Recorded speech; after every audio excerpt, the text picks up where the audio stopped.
Rahubat Moisar, and welcome to another live reading. Our scroll for today will be Actual Fact, series number 16, entitled Birth of Religion. Now, before we get started, we're going to acknowledge our master teacher. We're going to acknowledge each other and ourselves, all right, through the breath. So let's start with a breathing exercise, our smile breath. Smile meaning complete union, which when you think of the smile breath, just start by your physical union, all right, with your lungs, from your lower lungs to your mid lungs to your upper lungs, all right. So you're going to start with the smile breath, all right, by taking a deep breath into your nose, remembering your diaphragm, which descends downward when we're breathing properly. So we start with a deep breath, all right? And that flows into our mid-breath because the diaphragm will act like a vacuum, automatically pulling air into your mid-lungs. And as you keep inhaling, the stomach starts going in because you're supporting the top part of your lungs. And now you expand it in all directions from down, out, and up, all right? The proper way to breathe. As animists, you're going to ask yourself, am I in the image of natural nature or unnatural nature? All right. And you start by analyzing yourself through your breath. All right. And what's moving you. All right. And you're going to notice that your breath is a gateway between the etherical and the physical reality, because you get to in tune with where are your thoughts mentally. You're going to feel yourself breathe through the rhythm, whether your thoughts are in the future somewhere or in the past somewhere. You're going to breathe through it to your present moments. Where are your emotions? You're going to notice your physical connection to your emotional connection. All right. So now you're in complete union with yourself. And now you're more present. All right. Tapping into the wisdom healing Ashuk from Saken. All right, which is the power that permeates through all living things, all right? And it's abundant in the air, and that's what we're charging up, all right, to spark your inner sun, to that initial spark that we all come from. So you're going to say, Paa Taraq la yeravuk emyanun, Ata pa babab la yehu, which means open the way to the soul of Yanun. Open the door towards him, all right? And the Rawuk is the spark of life, the soul, all right? The very spirit of the people, all right? That's what you're tapping into, all right? And you're going to feel the support of everything that ever was, everything that ever will be, all right? So that's the smile breath. And you're going to tap into that wisdom, healing Ashuk in your inhale, and you're going to hold it, and you're going to exhale that same wisdom, healing Ashuk for your fellow brothers and sisters. And that is the proper way to breathe. Ashuk. Everything that I shared is from my favorite book, which is the Breath Book. That's my favorite. Scroll from Baba. It's also from the Confirmations of Living Life. All right. So let's acknowledge our master teacher who brings us all together for the purpose of healing our story in this divine circle of Ashuk healing. Living and breathing flesh and blood like us. And we accept our master teacher, Baba Yanun, who supports us and brings us together for that purpose. And we support ourselves, as our responsibility is to respond, to spark that divinity in you. And you respond. And now the whole body is awakened. All right? And you're going to say, Abdul Kalal Tapalorat, Wufa Kor Bisamus Papaut. Begin all prayers and thinking by using the all expanding. Start with your breath, the smile breath, the complete union That tells you that the breath itself is the gateway to the all expanding. Use your thing of expanding. And you're going to acknowledge yourselves, and automatically you're going to acknowledge each other. Baror, baror, baror. Nabab nadar mukdar. Nautz mukdar bedet patah. Nautz muklas padet yanu. Which means holy, holy, holy. Master, overseer, almighty. The might of all, as in the holy sea, all existing gases, all space and time. No God except Ptah. Ptah, the one who sparks us. So we call it a miptah. All right, and you become one who is open, because Ashuk is the key, but it is your heart that is the door. Notice as you look at that Pahut symbol, as you go to the top, notice that that door is inward. So become a mukta. No savior except Yanun, the very soul of the people, because you cannot lie to yourself. Bah, bah, soul to soul, Ashuk. And I affirm that I'm inside the divine love of the all expanding, and all divine love is inside me. Anuki Jawef Pa Ashuk M Pa Pahut. Wu Kalel Ashuk Kawun Jawef Niya. Anuki Kasamun M Pa Pahut. Wu Pa Pahut Kawun Kasamun M Niya. Anuki Wahu Ame Pa Pahut. Wu Pa Pahut Kawun Wahu Ame Niya. Nakuk Kado Naja Ame Kasam Em Pa Pahut. Wu Chabub Ame Mushkas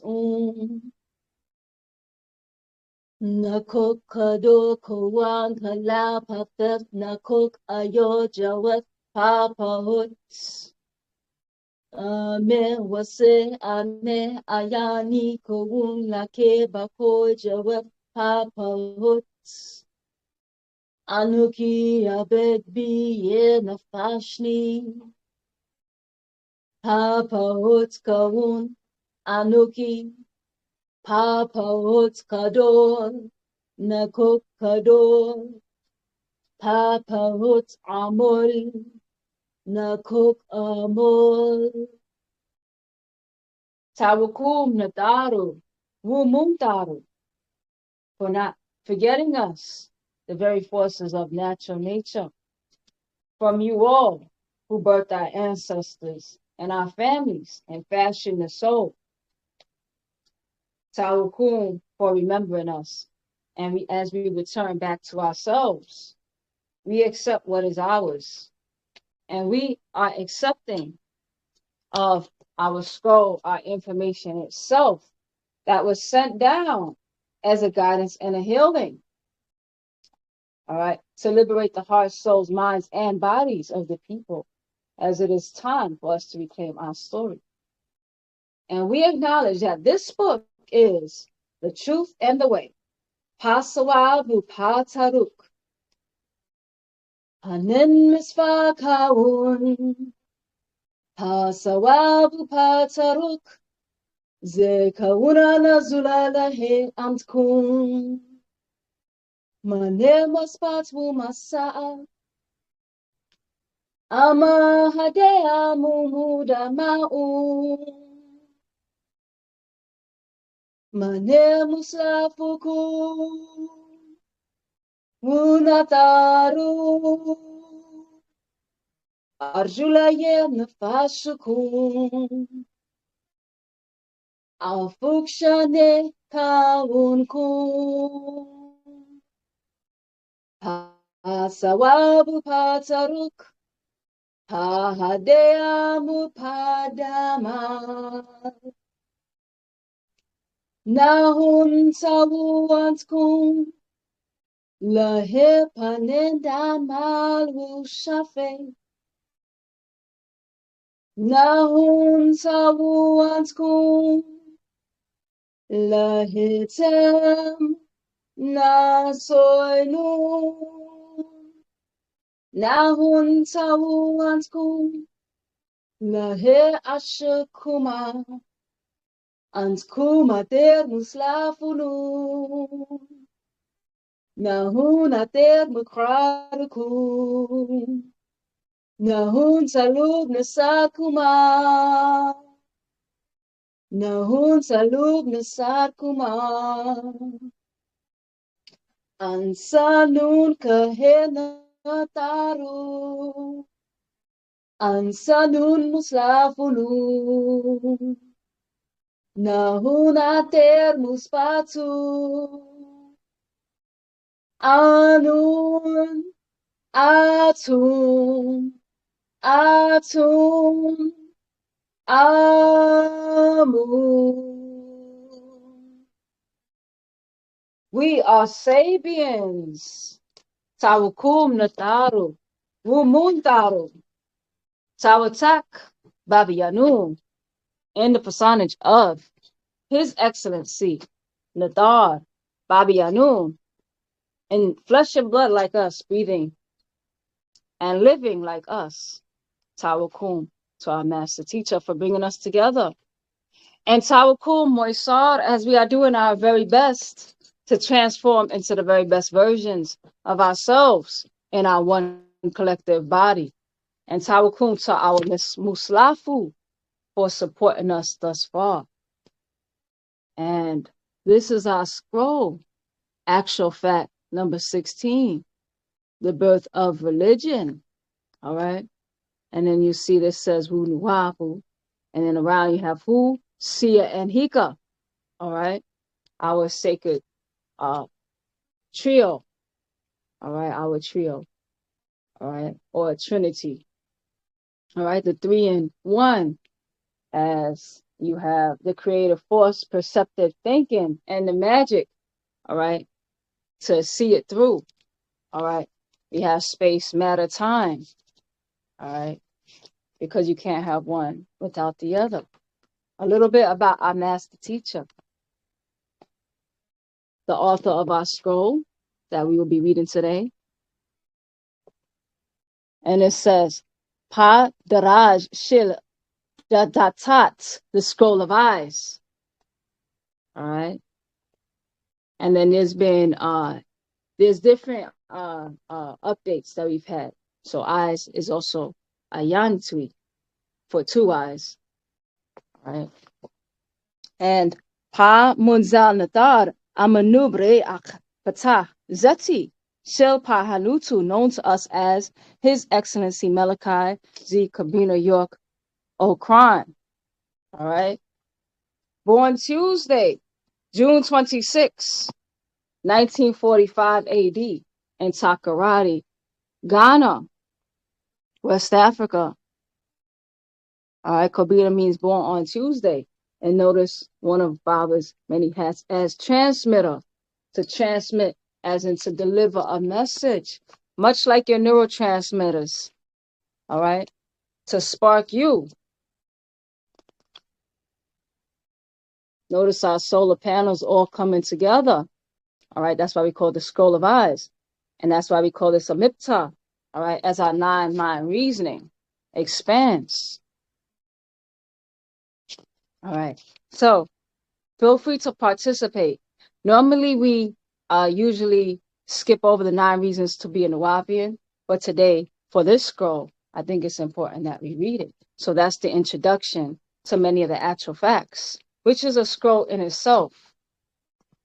All right, so we're going to find out, well, what is a Nwabian or a Sabian? Because sometimes you'll see it as 9 reasons to be a Sabian. All right, so let's go through the 9 reasons to be a Nwabian and not them. Introduction to all. 9 reasons to be Nwabian, not them. 1. The inevitability of facts. Everyone seeks facts, truth, confirmation. No one can really endure on blind faith or hopes.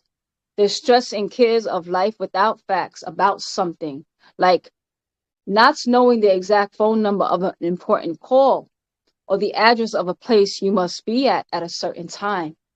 To not have facts, to feel pain, fear, danger, but not know why or where to have it taken care of. That is blind faith.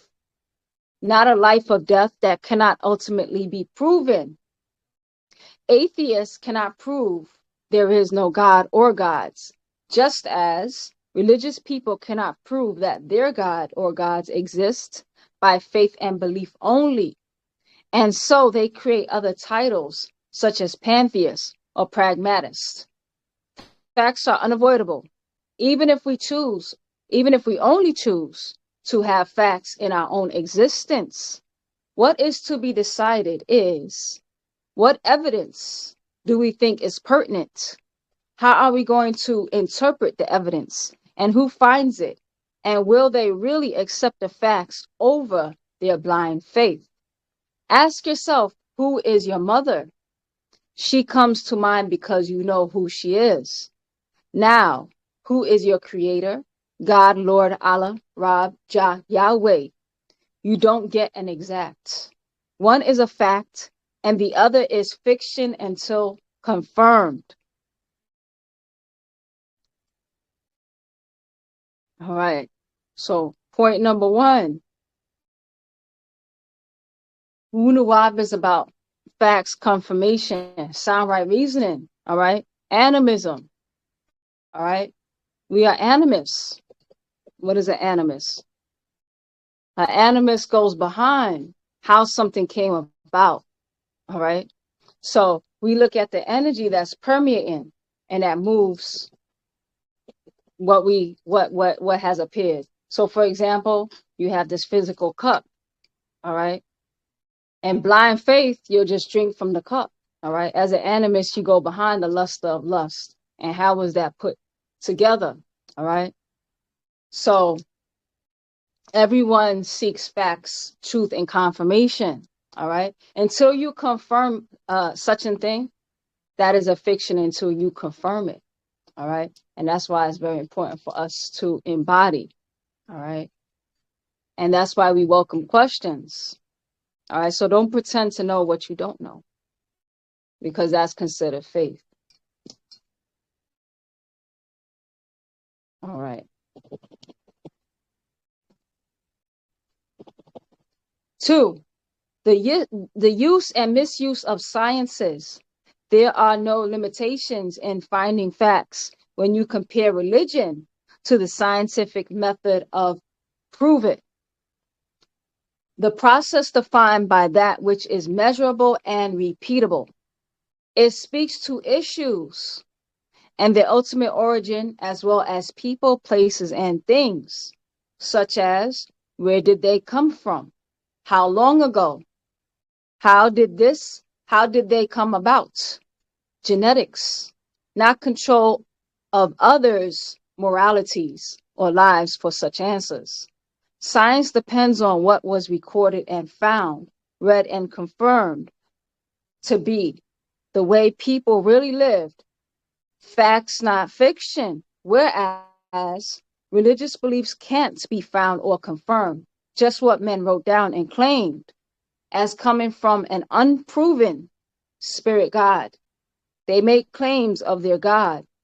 Lord knows about the smallest details of our lives, but doesn't and will not, nor has stopped all the sickness, evils, wars, killings, destructions of nature, and even their own human bodies, minds, and birth defects. He does not help or prevent. All right. So we have the burden of prove it. All right. And that's why you ask questions. All right. Something sounds good. All right. So when you go and look into it and investigate, it will either be confirmed to be an actual fact or be disproven. All right. So blind rejection is very similar to blind acceptance. All right, it's good to go and use your sound right reasoning. All right, learn to ask the questions. All right, our culture is based on genetics, is based on science, not just morality. All right, or opinions of how people think we should be. So many people don't take time to find out why we do certain things. What is that based on? So you have a lot of people, because anything can become, uh, uh, uh, let's just say religious, all right, or opinion based, all right. So if, for example, if you don't know how your body's put together and you're just following something, a lot of the times you don't really know why you're doing something, you're doing it, all right. So there's people who are just followers, and then there's people who take time to empower themselves through the facts and getting to know it for themselves, all right. So now you know why you're doing something, all right, because until you know why and until you have the facts for yourself, it's still just a belief, all right. So you have the use and misuse of sciences. As you know better, for example, as you get more information, all right, it allows you to change, all right. But there's a lot of people, when they get information, they'll find a way to dismiss it, all right. So the use and misuse of science. So let's go into reason number 3. Reason number 3, the problems, creation versus evolution.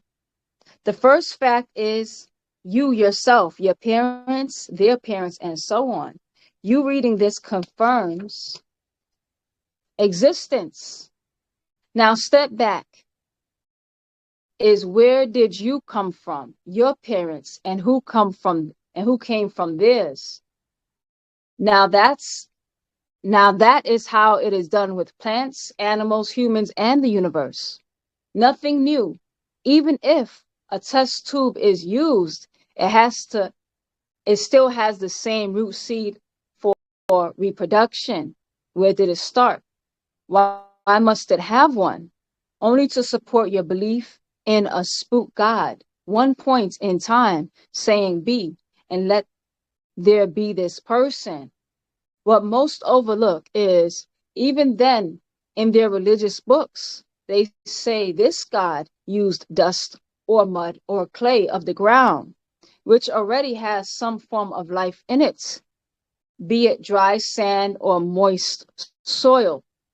Life existed in it when their God used it to shape, fashion, mold, make, form, and create the first flesh and blood being.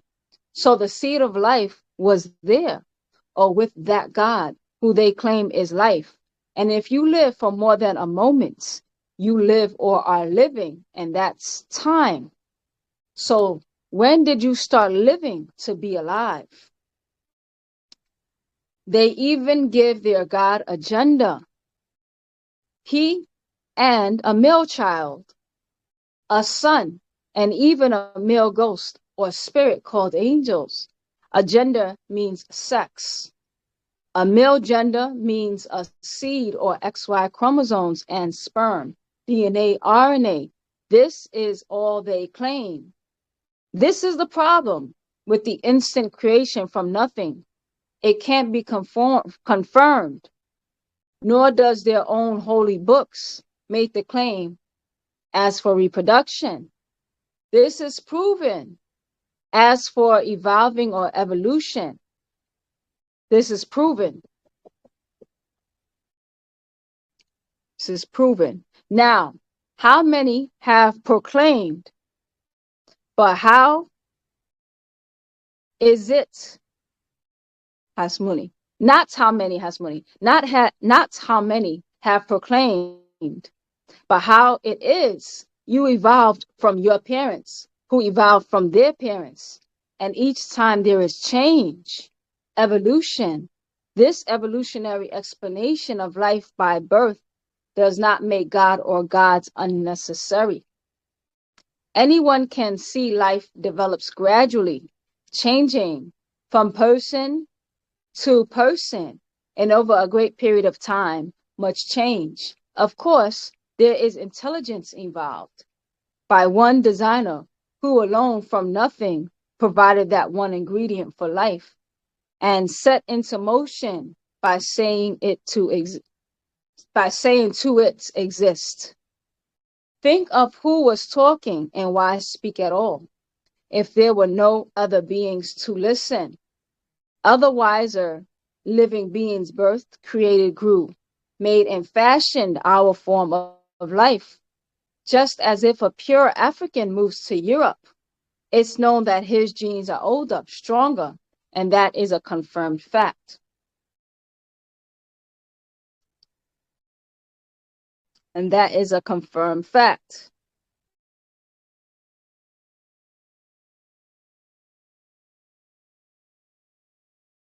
All right. If he is the very first and he takes a European or Caucasian female and impregnates her with his sperm, the child would be a new creation, a first. His father would be his creator, and his mother would also be his creator. And the Paa Noon, the planet Earth, in which he planted his seed to mix with her ovum. Now the other way around, if an African woman who holds the mitochondrial DNA, a genealogy is born, a line from her onward, while the seed of the African man or the African male ended at conception because he does not have mitochondrial DNA like the woman. Yet in both cases, it was a new creation created from them. Then from the African woman's seed, because of the mitochondrial DNA, the gene proven to be transferred from the mother only. This is evolution genetically.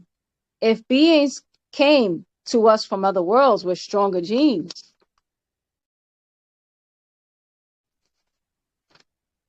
all right, and bred with us, they would be our gods. And if it was a female, she would be our mother and goddess. And that is how it is done. All right. So that whole creation, the problem with just sudden creation versus evolution. All right. Sudden creation, when it's you just taking something poof and just let it be. All right. When in actuality that you see today, right now, that evolution is still happening. It's an ongoing process.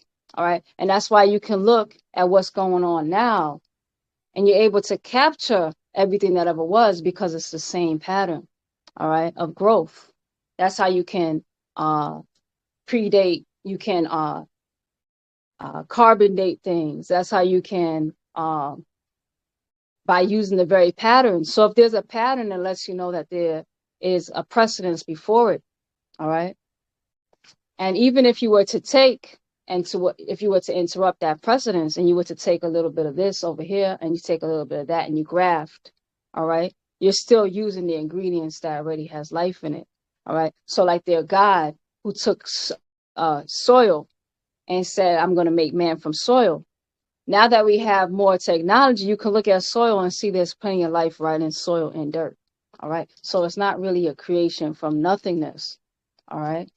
It's just it's an ignoring of what came before. All right. So you lose your reasonability when you lose the link of life. All right. So now we're on reason 4. The devil and evil. Who has the most to profit from a good God? Created us and all things more than a devil or devils. It gives him a purpose. It brings him into existence as well. For why would you need a God, a good, if there were no evil? Why need a God if there is no devil?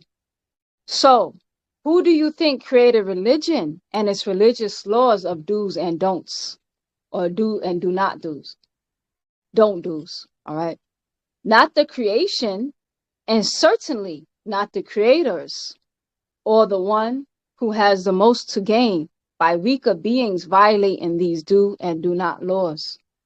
And of course, that created a place for enforcers of these laws, and then subjects of course, records of what to do and not do, written by those enforcers. So you get your so-called holy books by whoever title or whatever title to enforce their laws and stay in control. Listen to this. The real do and do nots is only what is harmful in any way to anything, being your health, life, or nature, which you need. Don't hurt yourself and others. That is law. All right. So, for example, when I'm sitting here reading the scrolls, I don't need to have this over my head. It's too hot, first of all. All right. When people came into to try to control how I'm dressing, all right, and distracted from the platform. There's a reason and rhyme behind everything that we do that represents something, all right? And it's the versatility that I could take this off, I can put it on, all right? I can wear it different ways. It's very useful, all right? As Linky explained in a small village in South Africa, how this is a very common piece, and you see throughout the world how we use it. It comes in handy, all right, to cover up, to sit down, to carry a child, all right? Giving an example of a rhyme or reason, all right? Why don't women have multiple partners? It's not just about someone's opinion. As we learn now about the mitochondrial DNA and how we're created, everybody has their unique design. So as you acknowledge nature, you see why there's certain rules for certain things, because it's either going to move nature forward or hinder nature, all right, or hinder yourself, hinder your own health, all right. So it's about you getting the facts behind what it is that you're following, all right.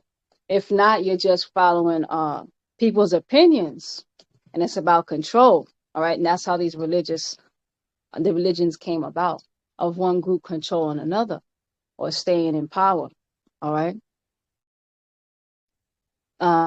Reason number 5. So that's why we read scrolls here. All right. So everybody knows what it is. It's important before you can embody something, you have to know what you're embodying and why. And take time to get to know it yourself. All right. All right. So chapter 5. So our culture is based on science. All right. And it's just that some of us don't take time to learn the science. All right. So now we're on reason number 4. Oh, reason number 5, Hasmuni. Reason number 5, the Bible, Quran, and God's story.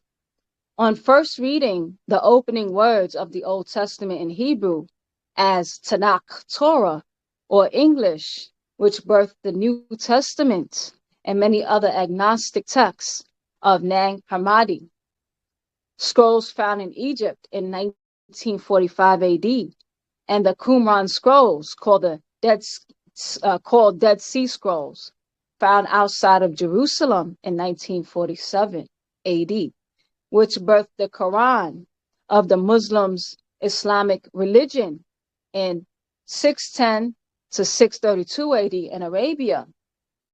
And their religions for each based their beliefs in a divine on this first book of Genesis and what they call the Bible.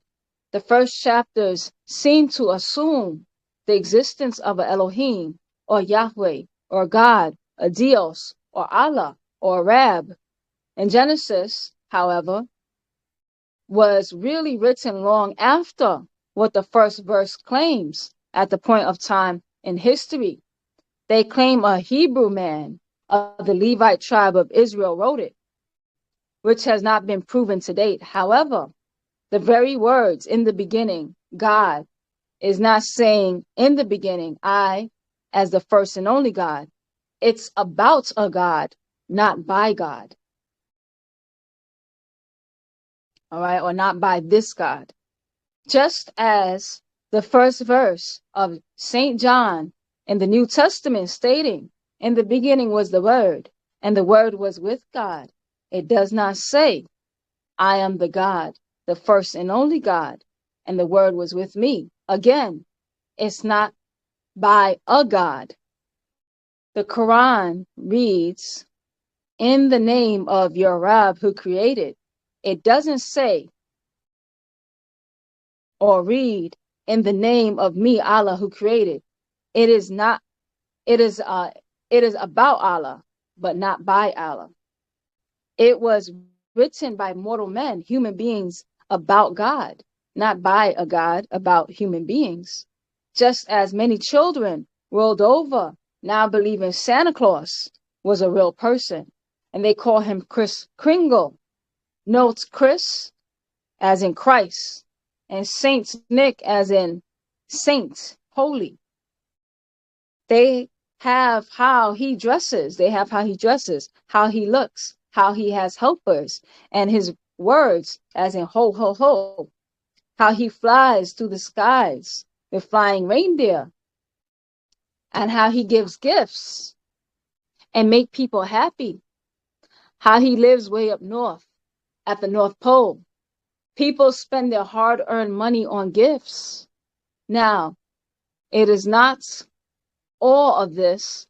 Now, is not all of this the same story created in the Bible and Quran about their God, angels, and reward? All right. So it doesn't matter if everybody accepts that. Just think about it. The story of Santa Claus. And you picture where he is and what's going on. And that's all fabricated. All right. It's not just the same thing that's happening. All right. With these religious stories. All right. So he knows if you are asleep. He knows if you're awake. He knows if you are good or bad. Is not that the same? And people all over wait for Christmas. And who was born on Christmas? They have music, feasts, rituals, symbols. And it's not real. It's all fake.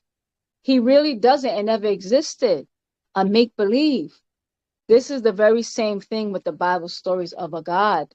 The places, the miraculous events, signs and symbols. You think about it. Now, Santa Claus is supposed to be like God, but they have created stories of Frankenstein, a man-made man, made of human parts, come alive and became evil and killed. Don't forget that when I said his name, you actually saw the image as if he's real.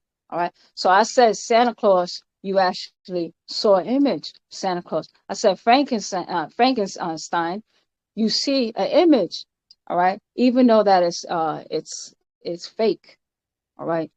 So don't forget, when I said the name, you saw his image as if he is real. And so many others I could say, but you think them and see how it works and works. It's all faith and belief in what another person created in their mind, like the best fiction stories.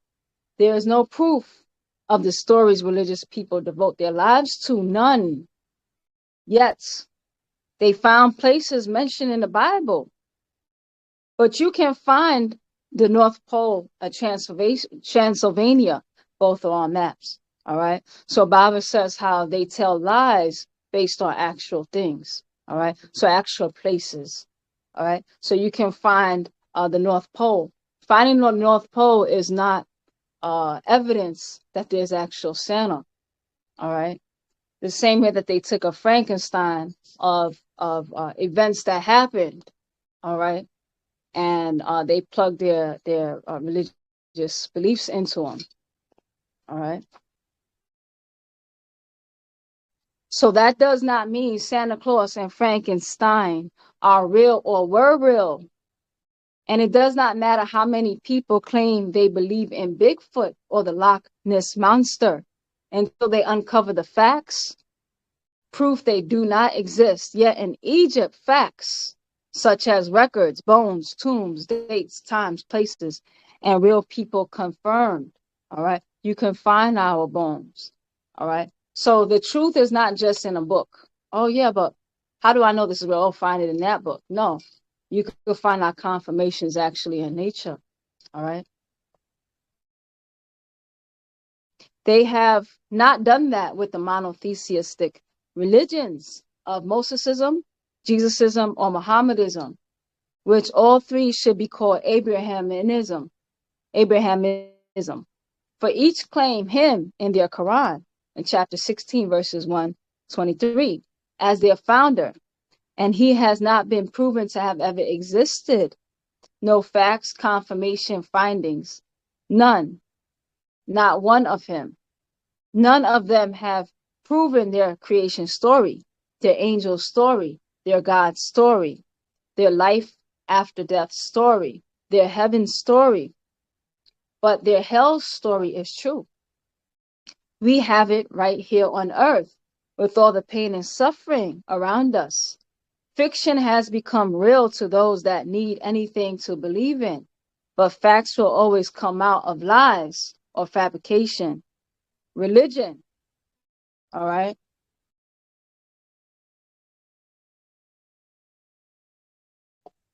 So if you believe in Santa Claus, that's a religion in itself, all right?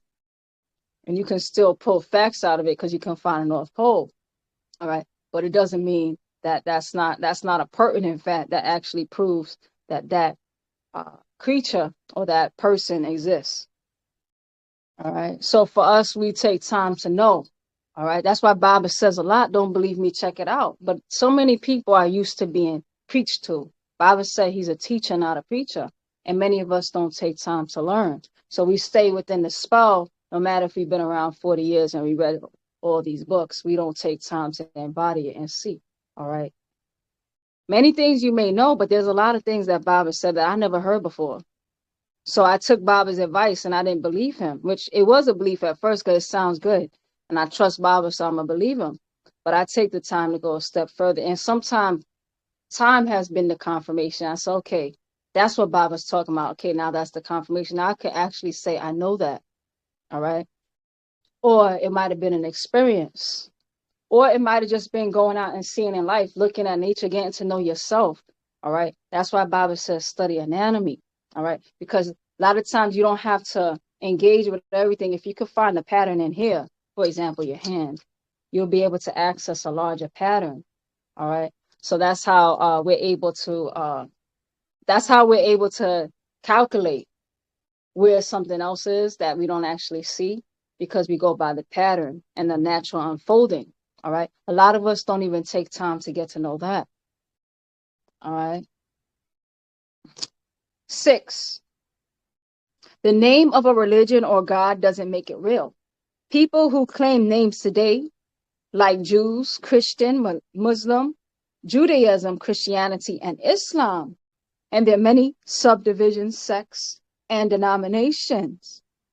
The fact that there are millions of people or millions who believe in fictions of the Holy Bible or the holy books, the fictions of people or beings in their own stories, the fact that there is a place called Jerusalem or the Vatican in Rome or Mecca in Arabia, none of the above mentions or confirms the facts needed. All right. That's like somebody, again, going back to the other reason that I'm a point. I have a whole story about Santa Claus. I see his hopers. I see the colors he wears. I see everything. And then somebody tries to confirm his existence because I could find a North Pole. That's not the pertinent fact that's needed to confirm that. So you learn to be a better scientist. All right. That's why we say ontology. All right. That's our science. So ontology allows you to link one science to another. All right. So it's a science in sciences, or be able to connect. How does this thing relate to that thing over there? All right. And a lot of times you cannot find that relation. All right. So that means that you can't authenticate it. All right. So it's only beliefs and not.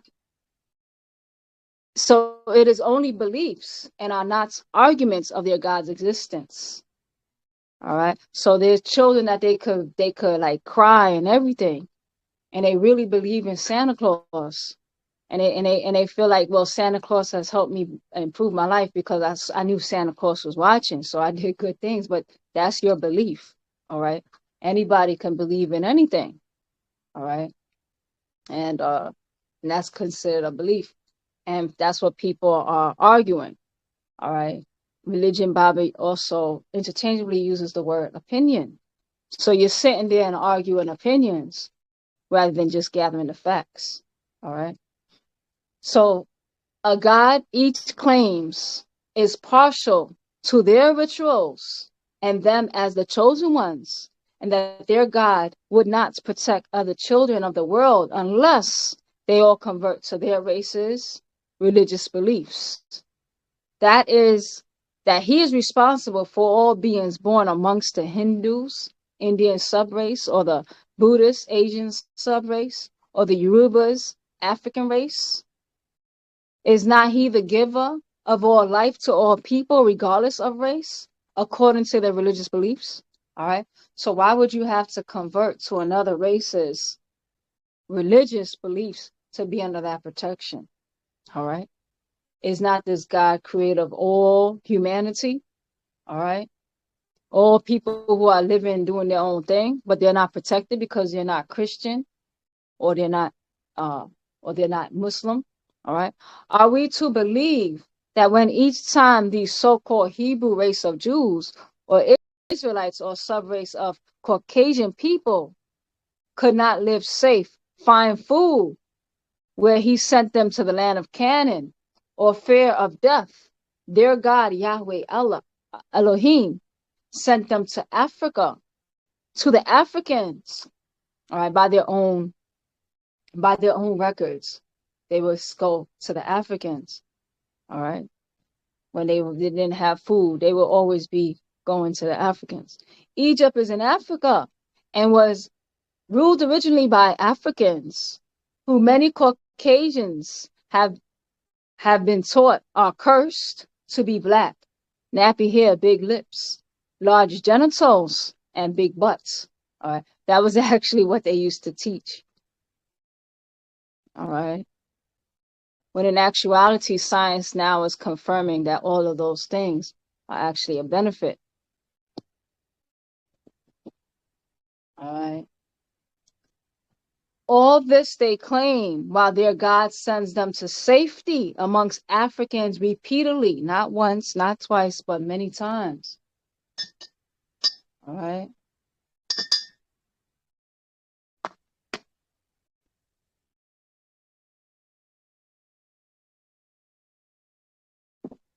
So it reminds me of like when you help somebody, you take them into your home and they didn't bring anything because they always come empty-handed with needs. And then they leave and then talk a mess about you and make you out to be the devil when it was you who helped them. All right. But you're going to convert to these people's God. All right. Does that make sense? All right. So let's start really thinking. All right. So now we're on reason number 7, the personification of God, angels, spirits. Many religions claim to worship their God in spirit. In Torah, Genesis chapter 1, verses 2, Mosesism. In John chapter 4, verses 24, that's Jesusism. Or an unseen spirit in Quran chapter 2, verses 3. And also John chapter 1, verses 18, that God is not a human being. Numbers chapter 21, verses 19, and Hosea chapter 11, verses 9. That angels have wings. Isaiah chapter 6, verses 2. Ezekiel chapter 1, verses 11. And are also Holy Ghost. In Luke chapter 1, verses 35. In Quran chapter 16, verses 102 to 103. Or spirits, yet human beings, in 1 Timothy chapter 2, verses 5. In Genesis chapter 3, verses 22. In Exodus chapter 7, verses 1. Because we as human beings know we have all kinds of weaknesses and needs from the outside sources. We need to claim ourselves. Oh, Hasmuni. We need to clean ourselves inside as well as outside. We start off babies, weak and dependent. As we age, we lose our sight, our hearing, and receive all kinds of sickness. And we need to eat. We need to drink water. And we have other needs. We go crazy or lose our minds. We are selfish. So how can their God be a human being and still be all powerful? So they use the spirit of God comes into a body of flesh as the word made flesh, such as St. John chapter 1, verses 14, used by the Christians in the New Testament, or the angel comes as a complete, well-made man in the Muslims' Quran, chapter 19, verse 17, in Psalms chapter 18, verses 10 through 11, and the Spirit of God moved upon the face of the waters by the Hebrews Torah, Genesis chapter 1, verse 2.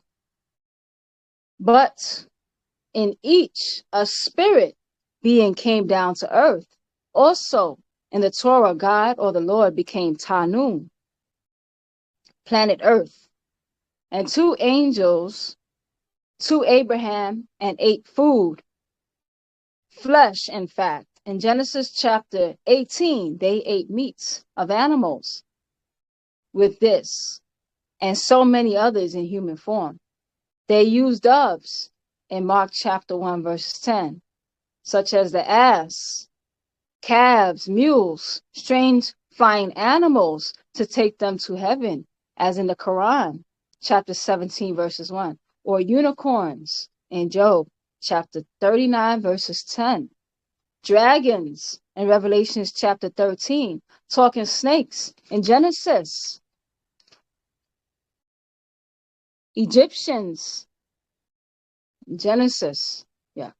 Egyptians are never called evil in Hebrews holy books. Somebody skipped something.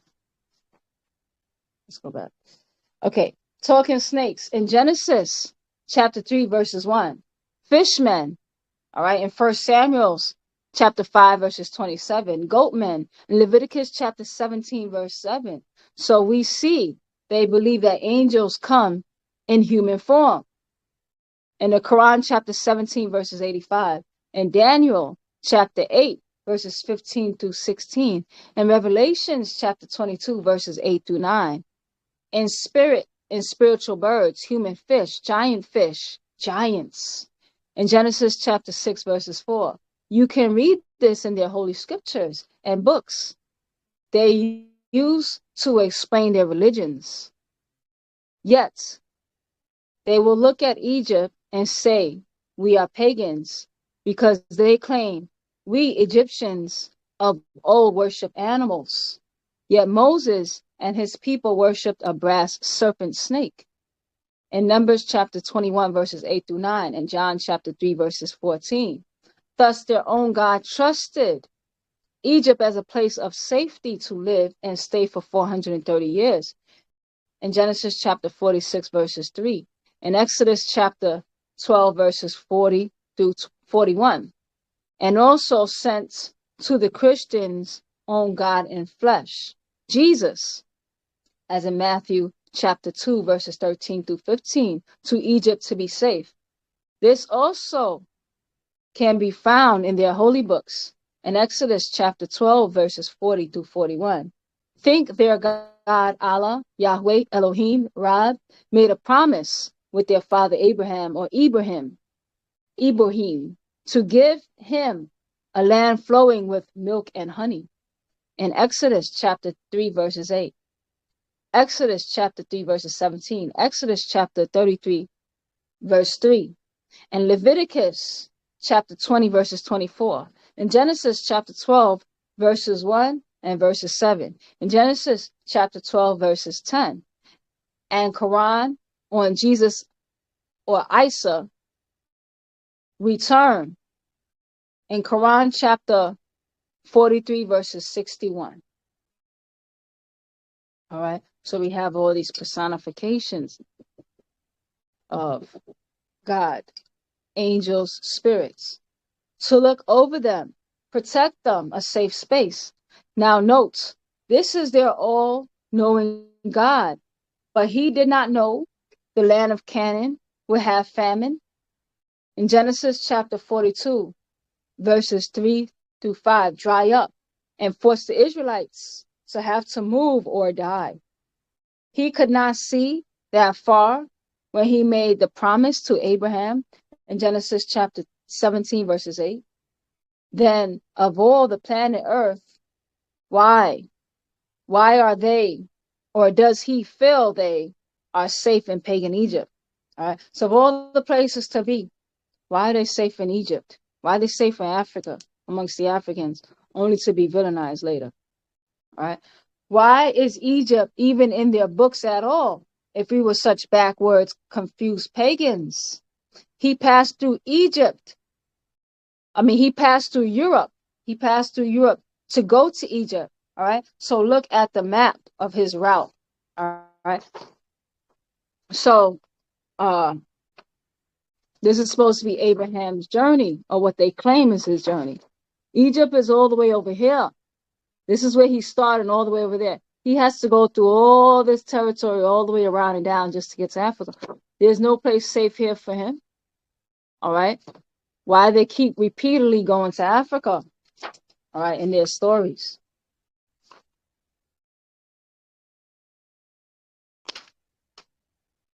He passed through Europe to go to Egypt. Look at the map of his routes. Egyptians are never called evil in Hebrews holy books. Their Jesus came from above in the form of a bird dove. In Matthew chapter 3 verses 16, Mark chapter 1 verses 10, John chapter 1 verses 32, enter a human being, and he became Emmanuel, God with us. All right. Even that name means personification of God, God with us. All right. So Matthew chapter 1 verses 23, which Matthew chapter 1 verses 23, with us they claim. The Muslims claim he or Isa or Al-Misa will climb down a ladder onto a mosque when he returns from up there or heaven. And Caucasian European Jews wait for a Mashiach to come rule over them and set peace on earth, while they and the sub-race of Palestine kill each other over the land of Canaan. In each, they see some human being coming from above to earth with more power than earthlings, who can transform himself. Yet, when we Egyptians said our Kamanu, our gods, were symbolic of frogs and snakes of the deep, who came out of the waters, meaning the tadpole like sperm, and the fetus like a frog into the wet womb of a female, which came out onto dry land as a human being onto land before becoming an upright mortal Homo sapien, or the Paa Taraq, the Inuits, personified and created man in their images. They say that could never happen. All right. So they called it the Egyptian mythologies. All right. And we use symbolism because once you get a hold of a pattern, and if you have the facts, you can see where that pattern can fall, whether it's from a galactical pattern. When you're looking at stars, you realize that when you go into the micro level, that the cells are doing the same thing. All right. So the Egyptians actually were very advanced. All right. When it talked about the symbolism of frogs and tadpoles. All right. Now, later on, they're just now getting telescopes, or not telescopes, microscopes, that they can actually see that these ancient stories by their microscopes are actually being confirmed. All right. Because we're talking about the sperm. All right. We're talking about amphibians, how they start in the wetlands and then they come out to the dry lands to become how we all look like little tadpoles. All right. And then we get to this point of being upright human beings. All right. So it's the story of creation. All right. And the personification of how that comes about. All right.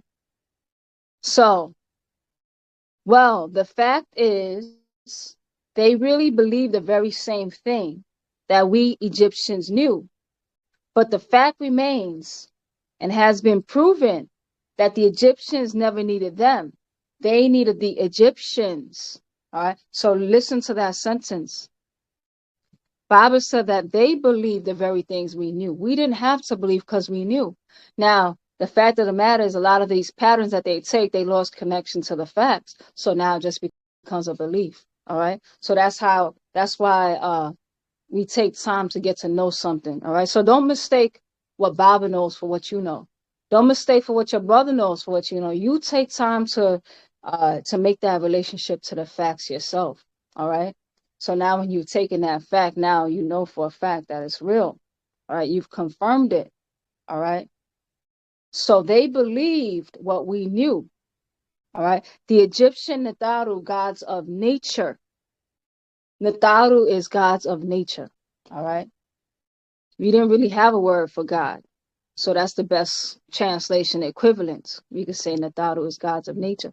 The very forces of natural nature. How do things come about? How does that personify? So you can see the same natures personify in space as it personifies interpersonally. All right. Because the same pattern should apply. All right. If it's from nature. All right. It's the same expansions and collapse and expansions and collapse that we know that now we know that the earth does that same breathing. All right. Now we can get on that same rhythm. All right. For example. All right. So once you get the pattern of life through that little detail right here, you can learn about all the water from this cup of water. All right.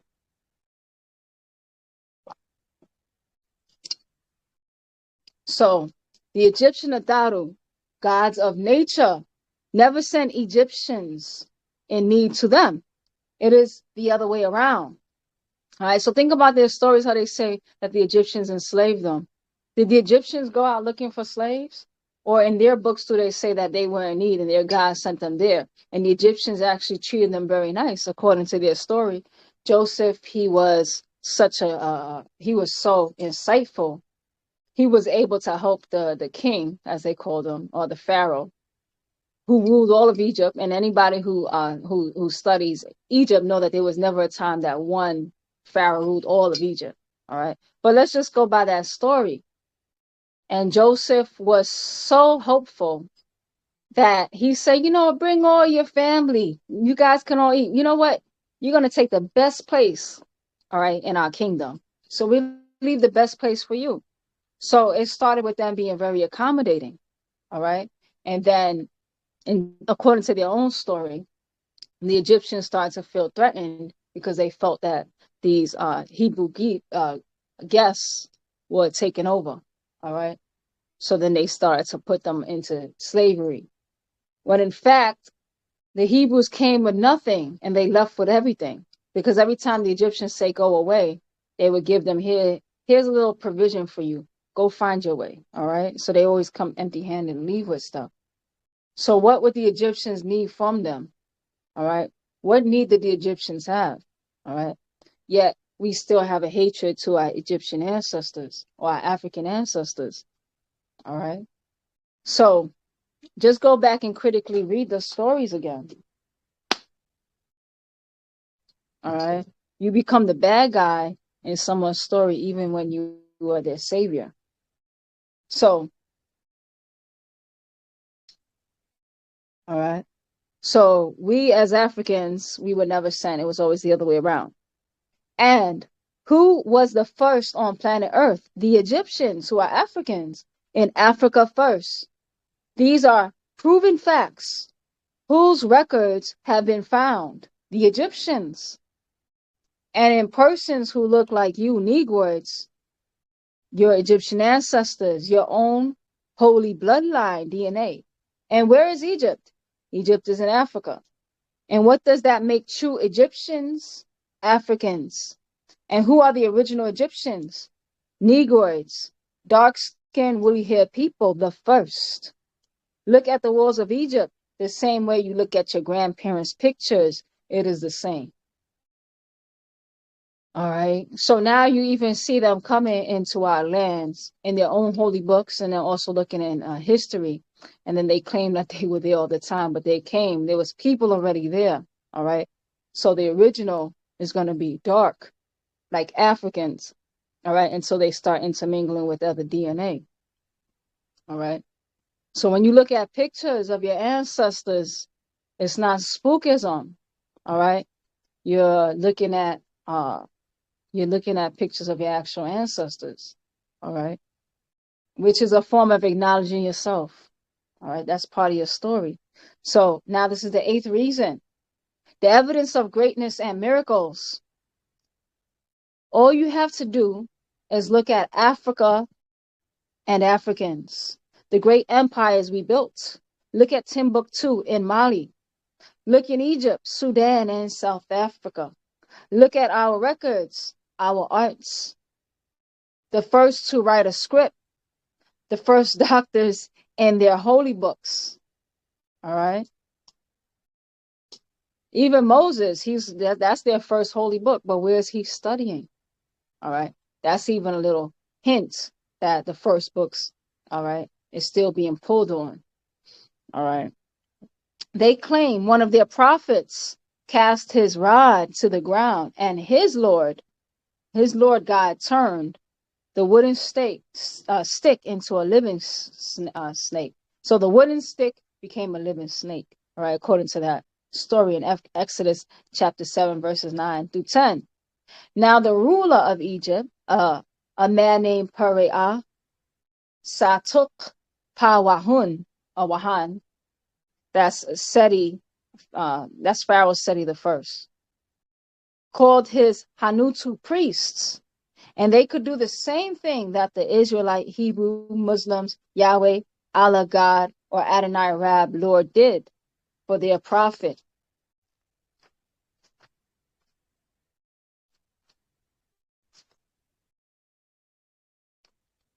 Moses, that the Lord did for their prophet Moses.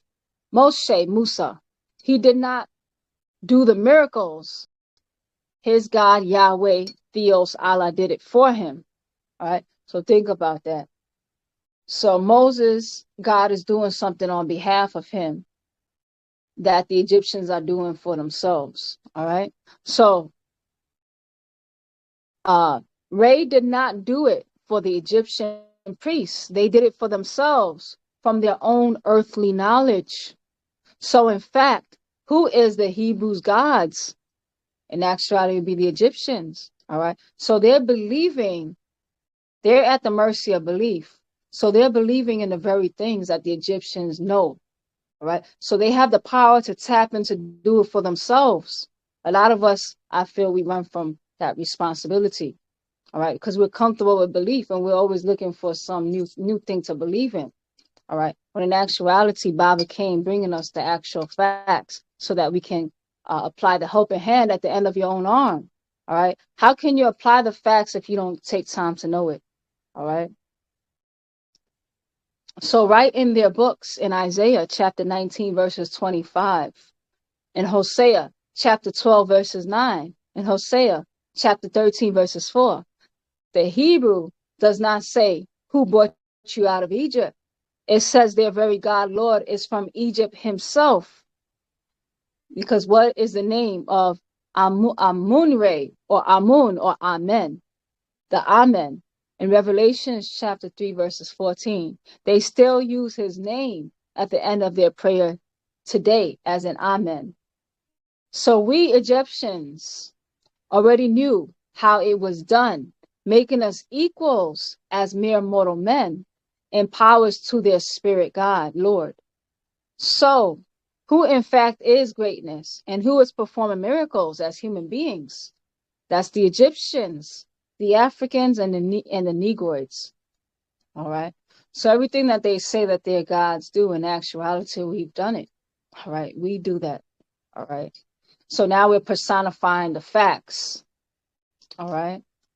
As Baba has personified for the purpose of bringing us back to the facts, living and breathing flesh and blood like us. All right.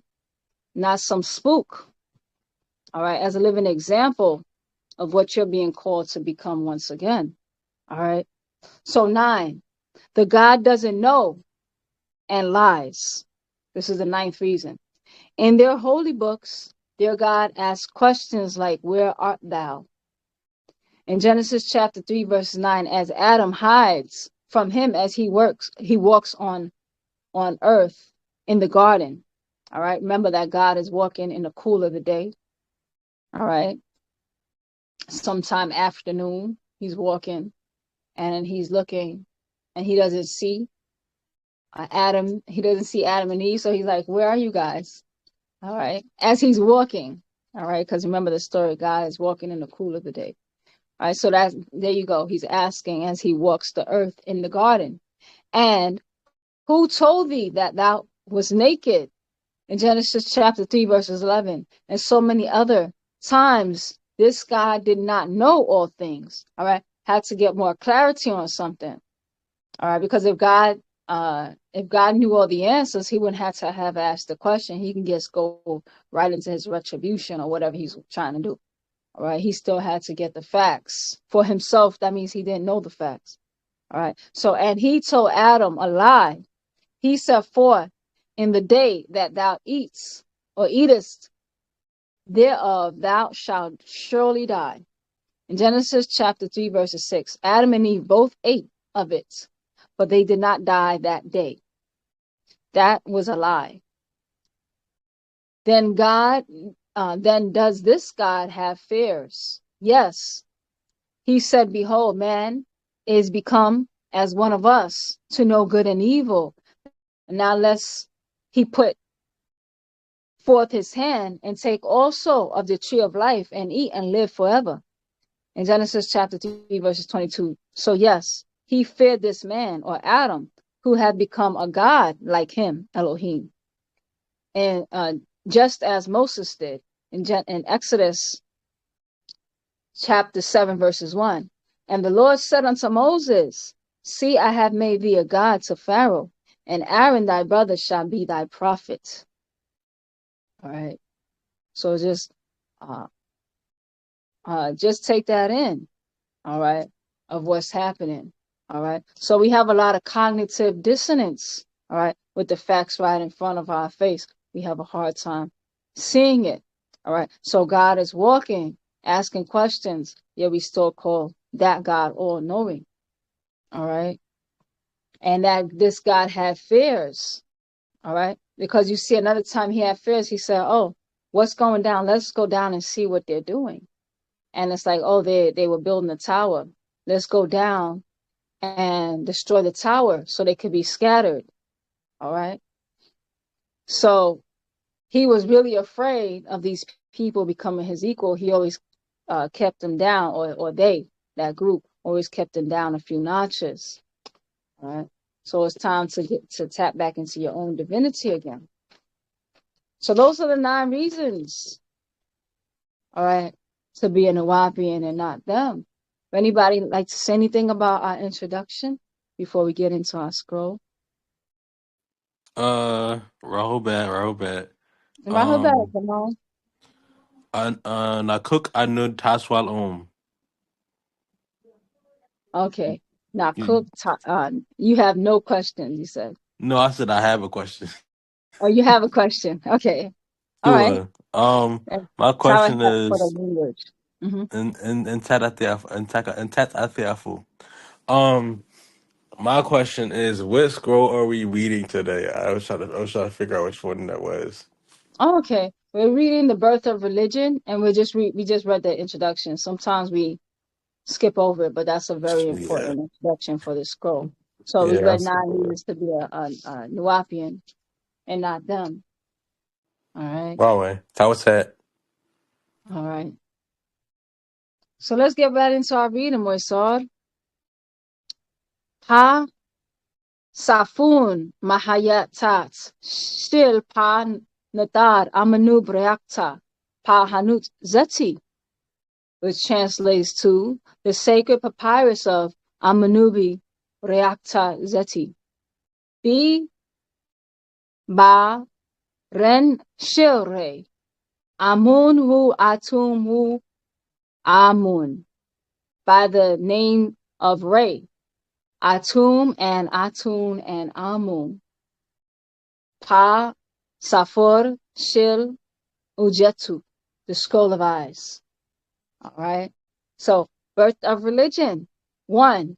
Religion is a system of faiths and beliefs and or worship, rules and rituals. One is called religious if they belong to any group of people who all have their blind faith in the same things, and if they practice it or them a lot, it's called religiously. It's called religiously. And these acts are religiousness. 2, it all relates to belief or believe. A believer who is believing in something or nothing if it has not been proven or confirmed. 3, in that case, unknowingly, they are belittled by what is counterfeit. If they teach what has not been confirmed or preach it, then they belie or falsify, speak falsely of subjects, persons, places that are not true, making them a liar who lies. 4, in most cases, religion is based on fear. 5, if you don't believe this or that, then this or that will happen to you. 6, most religious people only try to convert you because they feel if others believe as they do, they are not ignorant or being fooled. The more that go along with what they claim, they believe it is true. All right. So the more they get to convert, they believe it. That's a confirmation that this is true. That this makes them think, after repeating it over and over time, that it must be true, when in fact it is not truth, it is belief. 7, it's really what they assume or take for granted, a put on claim, arrogate or pretend, be arrogant. It's all assumptions, suppositions, arrogance, assumptive, not proven. 8, it becomes real to them, so they don't feel stupid, when in fact to believe in anything that can affect your life without you yourself confirming it is stupid. And if you believe it hard enough, you will create your own images in your own imagination. That is, you will start to create, draw, fashion, shape, and fake images in your mind, then draw pictures, fashion statues, and give life to your image, as you see with religion. All right, let's just stop there, because when I was first coming around, I was like, what makes what I'm learning now different than Christianity? That was a real question. And the reality is, a lot of people, they just answer it in very religious ways. All right, so we're outgrowing that. For example, I said, okay, why do you wear this braid? I had asked somebody, and the person answered with a very arrogant tone too. Said, that's my culture, that's why. And that's not an answer. All right, because I could ask somebody else, okay, why do you like kill small children?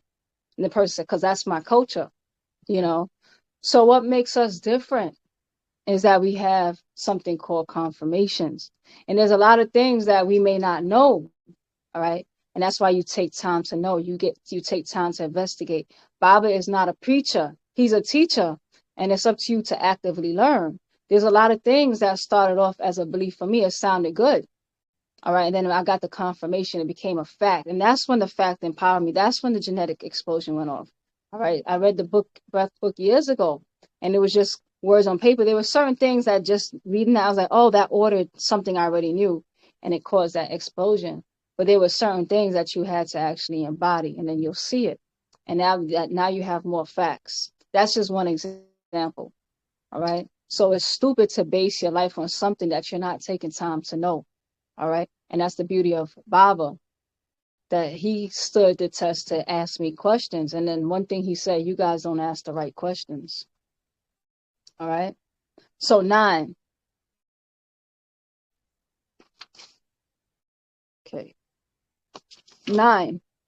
Then you turn to all others to convince yourself. You turn to all others to convince yourself that what you only believe is true.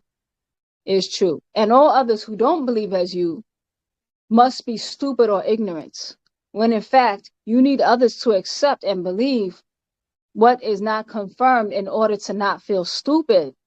All right, that's another reason why somebody asks a question like that, because my culture.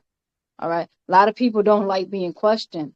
All right, and the reality is that if you're presenting something to somebody, they have the right to ask questions. They don't have to blindly accept whatever anybody tells them. All right, and that's where they get their power from, because they get to know, they get their answers.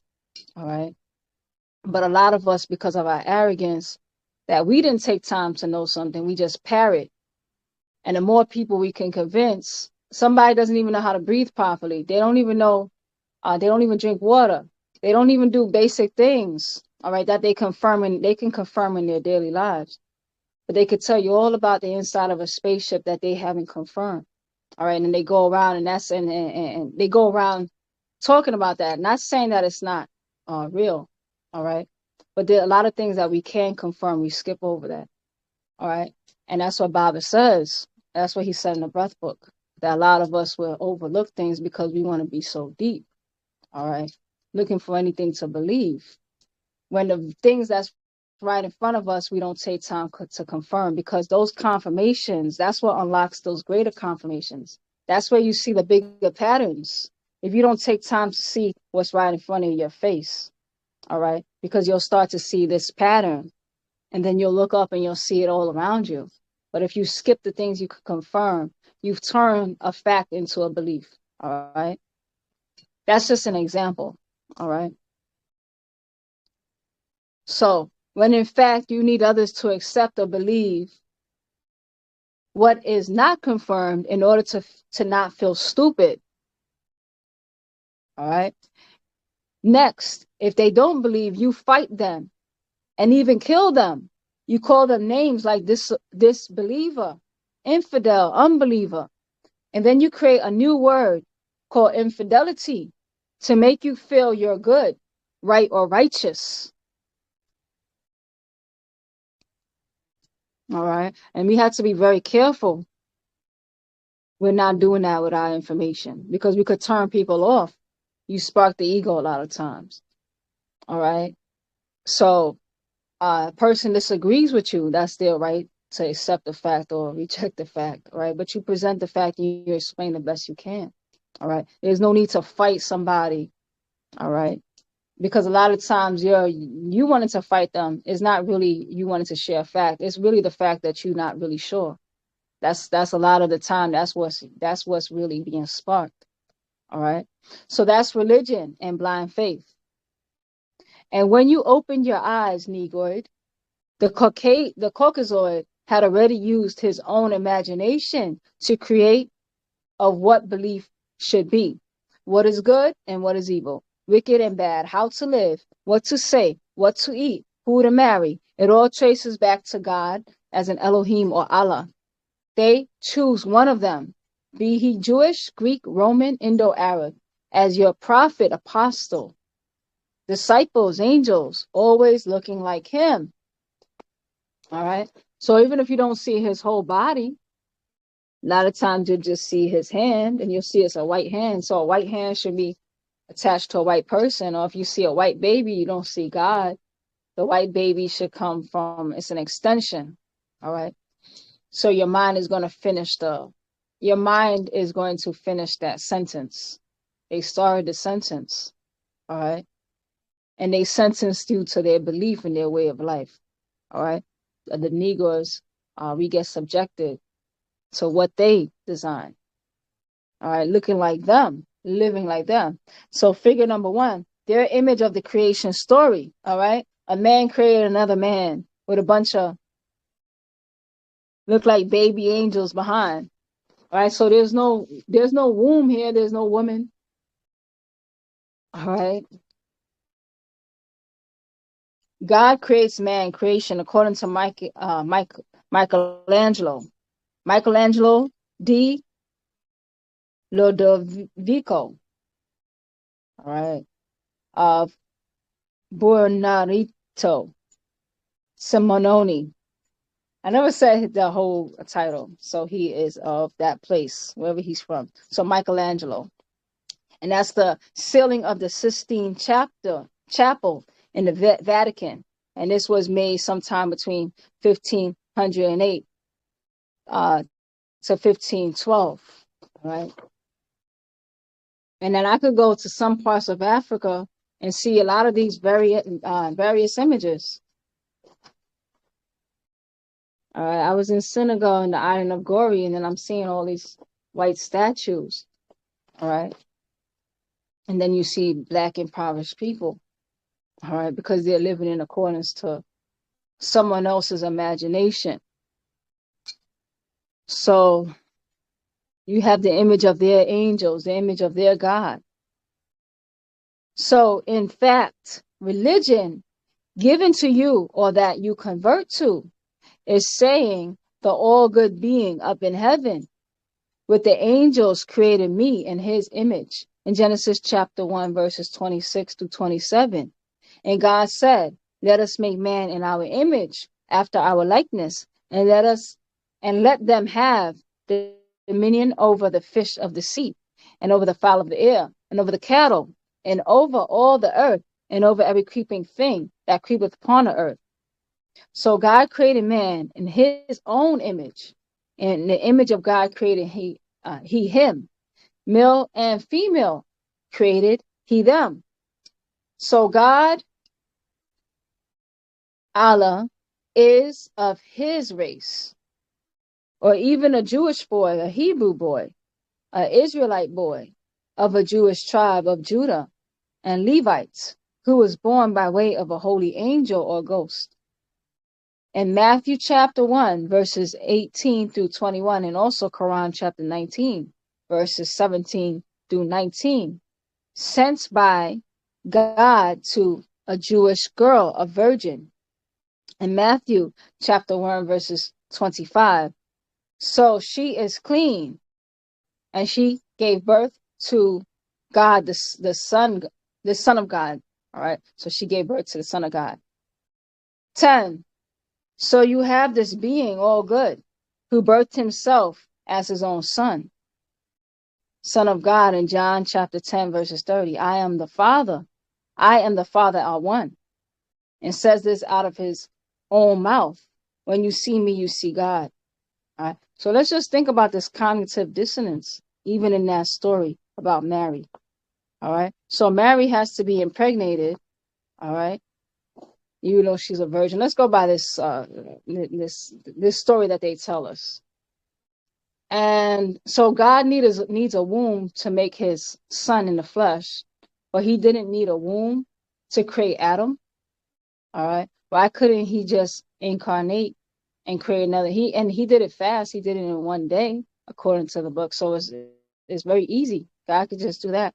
So why does he have to make that woman go through 9 months of pregnancy, and she doesn't even get any sexual pleasure before then? All right. And think of the trauma. All right. And she had to hide. All right.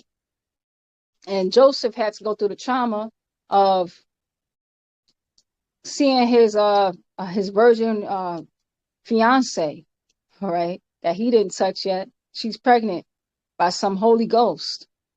All right. Why didn't God just create like he made Adam? All right. So there's a incontinuity. It's not a continuity issue. There's a continuity issue. All right. So that's what blind faith lets us overlook, continuity issues. All right. Because when you do the scientific method of prove it, you look at what's repeatable. And when something is a glitch in the system, all right, you look closer at it. But they have you overlooking the glitches. So that's how you know what's not real. All right. But you can dismiss that. All right. So verse 10. So you have this being, all good, who birthed himself as his own son, Son of God, in John chapter 10, verses 30. I and the Father are one. That says out of his own mouth. When you see me, you see God. All right. Totally disregarding. That's why a lot of people, and recently only people, like a lot of older people, don't even realize. They think that the egg is just a what is it called? They think the egg is just an empty vessel, and they say man is the seed and woman is the soil. That's what they like to say. So they like to picture that there's only life in the sperm and there's no life in the egg. But in actuality, we know that the egg has a lot more mitochondria, because that's what powerhouses the cell. So an egg cell and a sperm cell, comparatively, there's actually more life in the egg cell. Not only that, you have 23 chromosomes. So she already has her own story already. He has his story. All right. These two stories come together, and then you create a new creation.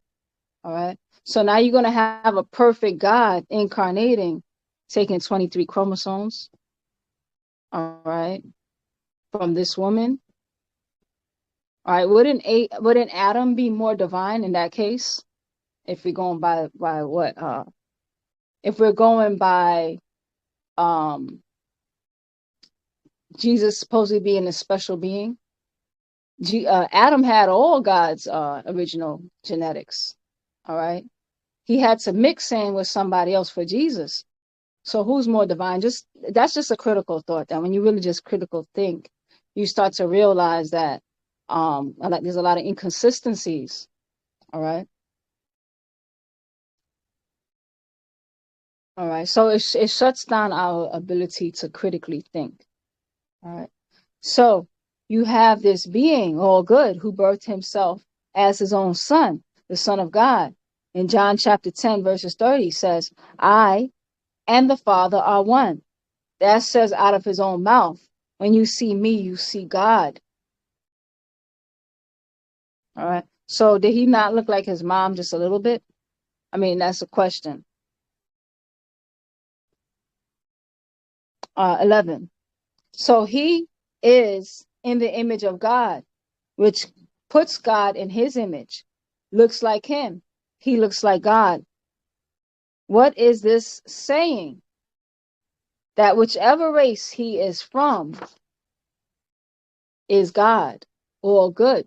That's Mosesism, Jesusism, Mohammedism, and their subgroups of religion of Abrahamism or Ibrahamism. All right.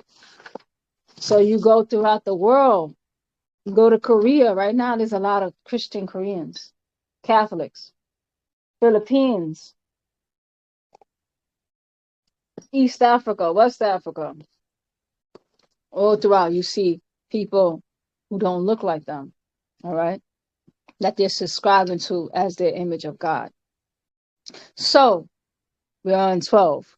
So you're in fact worshiping their race as your God by worshiping the image of prophet, Messiah, Christ, apostle, angel, Holy Ghost, Holy Spirit, be it Elohim, Yahweh, Jehovah, Lord, Rab, Allah, El Shaddai, Adonai, God, Dios, Theos, Supreme Being, Most High, Anu, Anunnaki, be it Arab, Indian, Asian, or European. All right, and it's going to come out in subtle ways. All right. So, for example, I remember I was in Haiti, and when I was in Haiti, I remember I was on a bus. Like Haiti is very black. You see mostly black people, but you see occasional white people every now and then. And this white person walked in a bus, but it's like I just looked around at the people, and they just looked like they were happy. And it's like they were happy to breathe that same air, and like they were honored. It just kind of like they gave her energy off, like they were honored to be in the presence of this white person when this white person came on the bus. And then you just see them like, yeah, our country's really coming up. And that's the energy I felt, right? And I'm like, I didn't see the same honor when others of them, their own, walked on the bus. All right. So you have a lot of Catholicism, all right? And subconsciously it makes that race superior. All right. Or whatever it is you're following, whether it's Arab, Indian, Asian spirituality, is not your own. All right. So you're going to give them a little more respect than you give yourself and your own. So be it who or whatever, It's always in their own image and after their own likeness and not yours, Negroid. But if you think for yourself and try to change the image for your own children to see the image of your race, they call you a black religious cult. And they all get together to stop you. All right. So for example, I saw somebody in this group, they showed in what country was that? I forgot which country in Africa. But they showed in the back you had Chinese characters, and there's a Shaolin temple of little kids doing martial arts. All right. Learning from the Shaolin people of Asia, China. All right. So the reality is we have our own martial arts under our own image. So what this subtly does is it creates a more supremeness that somebody outside has to raise them up. All right. So so that's okay. All right. It's okay for you to be in somebody else's image, but the moment you create your own image and go back to what's yours that actually predates what they were doing, then you're a black religious cult, or that's called racism. All right. Because your children will see in themselves greatness, not only in others. All right. So it's not just about others being great. It's about you seeing that greatness in yourself. All right. You don't need to go learn martial arts from Chinese. In actuality, your martial arts is older. You don't need to learn, even though yoga is very good, in some instances. But we already have our breathing. We call it smile. All right. And what's great about it, it's in tune to our African bodies, which predate yoga. All right. So to each his own. All right. And a lot of times we make other people who are younger than us, we make them the standard to which we have to come down and drop to be under. All right. So because your children will see in themselves greatness, not only in others, then your daughters will not want to look like the images of other races. All right. So I see some people, for example, I saw this girl and she dyes her hair blonde. And then some people said she wants to be white. And she said, no, honey, I don't want to be white. And then she puts all these images of Aborigines with blonde hair, which only really makes up, that's not even a dominant gene, because amongst them, that's only about 10% of their population. Most of them are dark haired, but there is a group of them that do have light hair that pops up. But she uses that as a standard. But the reality is, whether you want to be white or Indian or Chinese, you still don't want to be yourself. All right. So see the greatness in yourself and not only in others, the beauty in yourself. All right. So then your daughters will not want to look like the image of other races, but will see their own image as good and as God. Is it wrong? Only if they cannot prove it, like their Bible and Quran will teach of God, Allah. They claim is unseen, not even transparent, but not here. Yet he is there until you ask, well, where is there? Up there, they say. And if you say up there, where and how far there, they say heaven. But you say, well, where's heaven? You get up there again. They don't know. All right. You know, that reminds me of somebody, they're going out. They say, where you going? I'm going out. Out where? Outside. That's a very, very vague statement. Out where? All right. So now you're going up to heaven. Where's heaven? It's up there. Okay. So did you just answer the question with another vague answer? I don't know what that means. I don't know what outside means. All right. So 13. Even if you look at the Hebrew for heaven in their Torah, you get heaven. Online Bible, Hebrew Strong's number 8064 for Shamayim. It's a dual or plural from the root Shameh. Those two up there, to be lawfully, the sky, or Chaldean, Shamayim, all from Online Bible Hebrew Strong's number 8033. Sham means there or thence. So all the Hebrew from Chaldean in the Jewish Bible says about heaven is it's two or more places up there.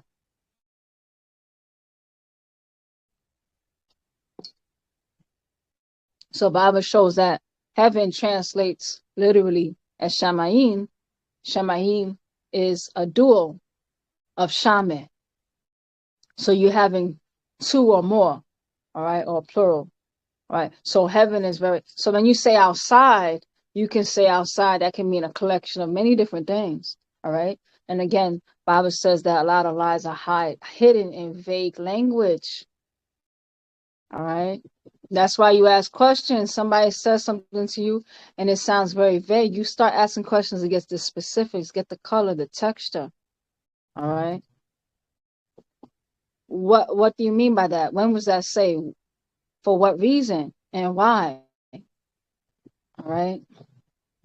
In relation to what, for example? All right. 14.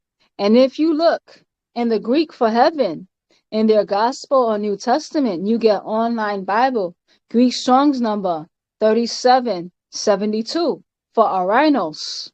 It's nothing more than sky, heaven, from Online Bible Greek Strong's number 3735, which goes back to the word oros. Oros means to rise or rear. So you see that in fact, in the New Testament, the Greek Oranos is really saying the Orion star constellation containing 7 very bright stars, 3 of which form the Orion's belt. Also, now you see where they get the 7 heavens. All right. Those 7 bright stars of Orion. All right. So now you're going back into like where people believe what others know. As you start losing the facts, you start losing the texture, you fall into belief. All right. Bible's teaching us about getting to the actual facts. That's where you get your power. All right. So now Bible just broke down the whole 7 heavens. It's nothing more than the Orion star constellation, which has 7 stars. All right. So now you see. All right. And why they talk about Orion, but a lot of us don't know. All right. It's the technology of language. All right. 15. And if you look in the Arabic for heaven, in their Quran or Quran, you get as samawat from the same words as Hebrew with the exact same meaning. The heavens, or as-sama, the sky, the clouds. Again, it goes back up there somewhere. 16. The Gospel or New Testament confirms just where there is Orion star constellation. So in fact, it tells them where their God Allah is, up there in Orion star constellation, a constellation or star system, a constellation in the 7 heavens. And the Old Testament supports this in the books, such as Job chapter 9, verses 9, Job chapter 38, verses 31, and Amos chapter 5, verses 8. So it's not hard to find this absent God. All right. So it's talking about when somebody's invisible. All right. This God, we talk about invisible God. It's not really an invisible God. It's an absent God. All right. Because you see this God, at times he goes away and he comes down. Let me go check on these people, see what's going on. All right. So you keep the people in a certain belief system so they can keep themselves confined in the absence. All right. So, for example, if I move off the camera, I become the invisible God. The reality that I just moved out of sight. All right. So let's go back. So it's not hard to find this absent God. All right. We're just going into different star systems. He was docked or is in heaven, which comes from the abode of God, a place of bliss, heavenly, or from the word haven, as in harbor or refuge. So their God Allah is up there in heaven, or two star constellations. Those beings pointed out to them by we, ancient Egyptians, as Sahu, Orion, and Sabdetu, Sirius, all right, also known as Sabat. Sabat is also Sirius. 17. So you have all the religious people asking where is heaven, when the answer is right in their Bible and Quran. 18. Confirmed, yet they wish to believe in all kinds of myths that don't add up, like math, which is the art of facts. Math versus myth. All right. So they get the answers. All right. There's an Orion star constellation. Now, Orion star constellation is a pretty big star constellation. All right. Because each star equals a sun. So you have different beings. All right. And different things that's going on in the star constellations. But at least we have a start. We have this constellation. All right. Now, what's each thing going on in there? We'll get more facts and confirm that. All right. So you have all the religious people asking where's heaven, when in fact the answer is right in their Bible and Quran. All right. As far as the beings that they deal with. Confirmed. Yet they wish to believe in all kinds of myths that don't add up, like math, which is the art of facts. Math versus myth.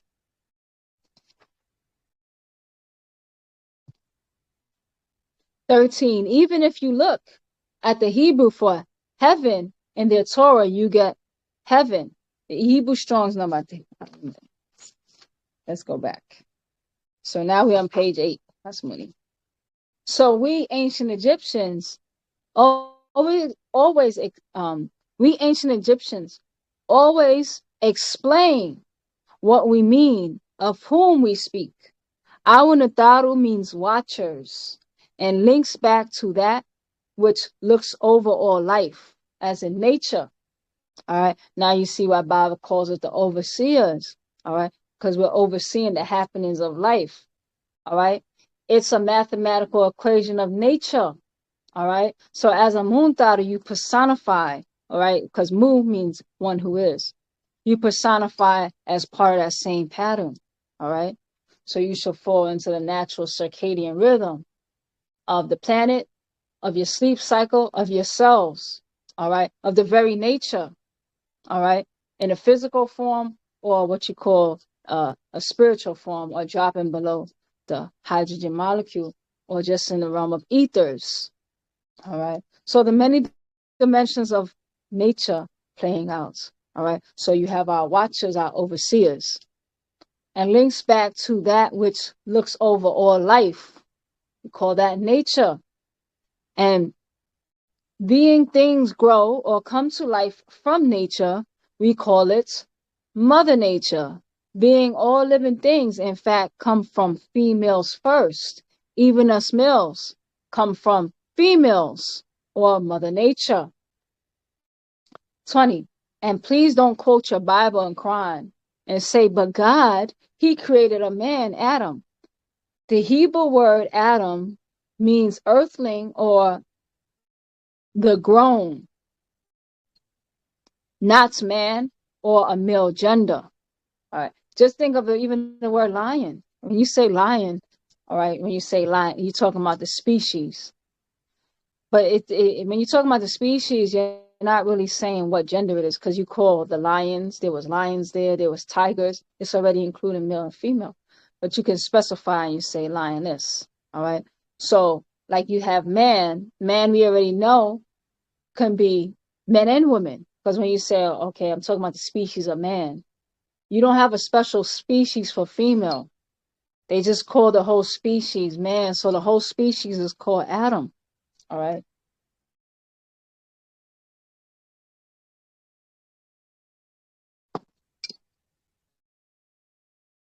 All right. So Adam means earthling or grown, not man as in a male gender.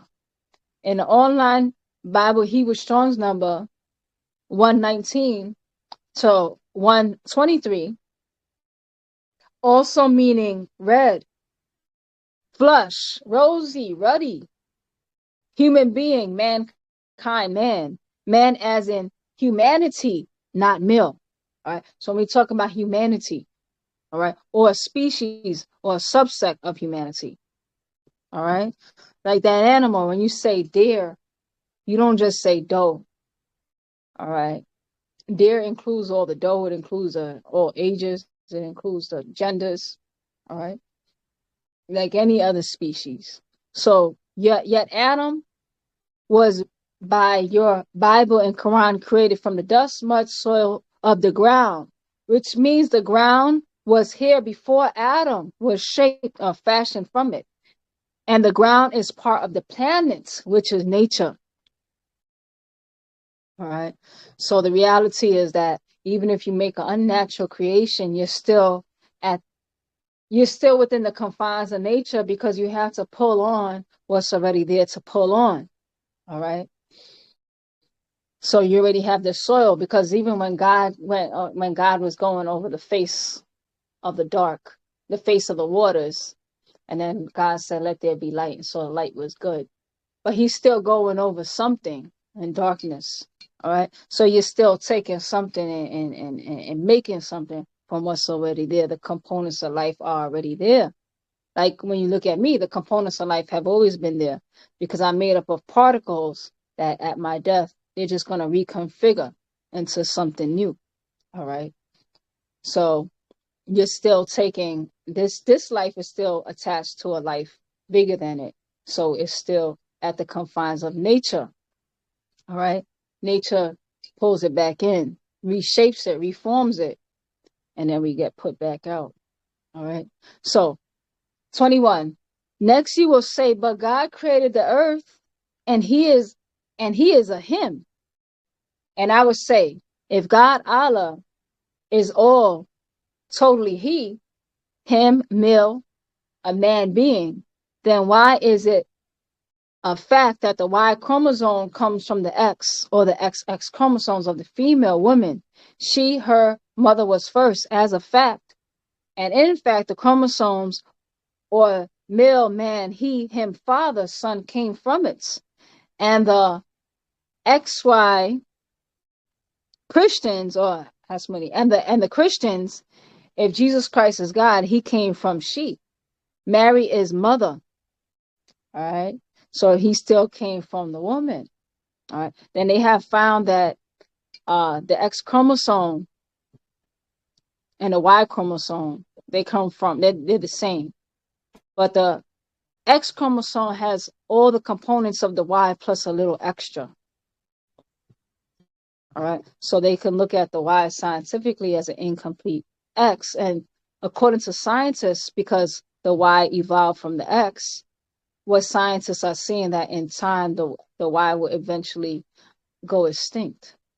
All right. Because they're seeing a time where the Y didn't exist. So the same way that we're going back to a black planet, you see where it can go back to the female planet, according to what scientists are saying. All right. And just by using natural common sense.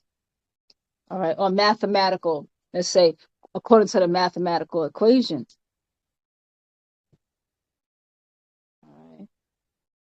So as the Christian, if Jesus Christ is God, he came from she, Mary, his mother. And that's recorded a fact in Matthew chapter 1, verse 18. And if, as they teach, angels don't have gender, then the Holy Ghost did not have chromosomes or semen. So it has no part in gender of Jesus, who they call Emmanuel, or God with us, in Matthew chapter 1, verses 23. So their God came from his mother Mary, a woman.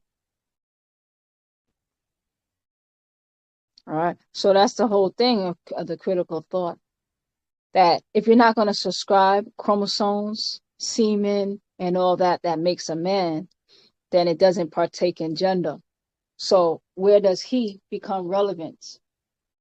Even if there's another inconsistency. Now you got to have a glitch in thinking. All right. So in order to go over that, you have to have a cognitive dissonance, especially as we become more educated on how human beings are put together. Because certain things made sense for people to believe in at one time, like how we thought that a sperm impregnating a egg was a random race. And now scientists have more information to find out that it's not the random race that they thought. They said that you won a race and the fastest sperm amongst you won.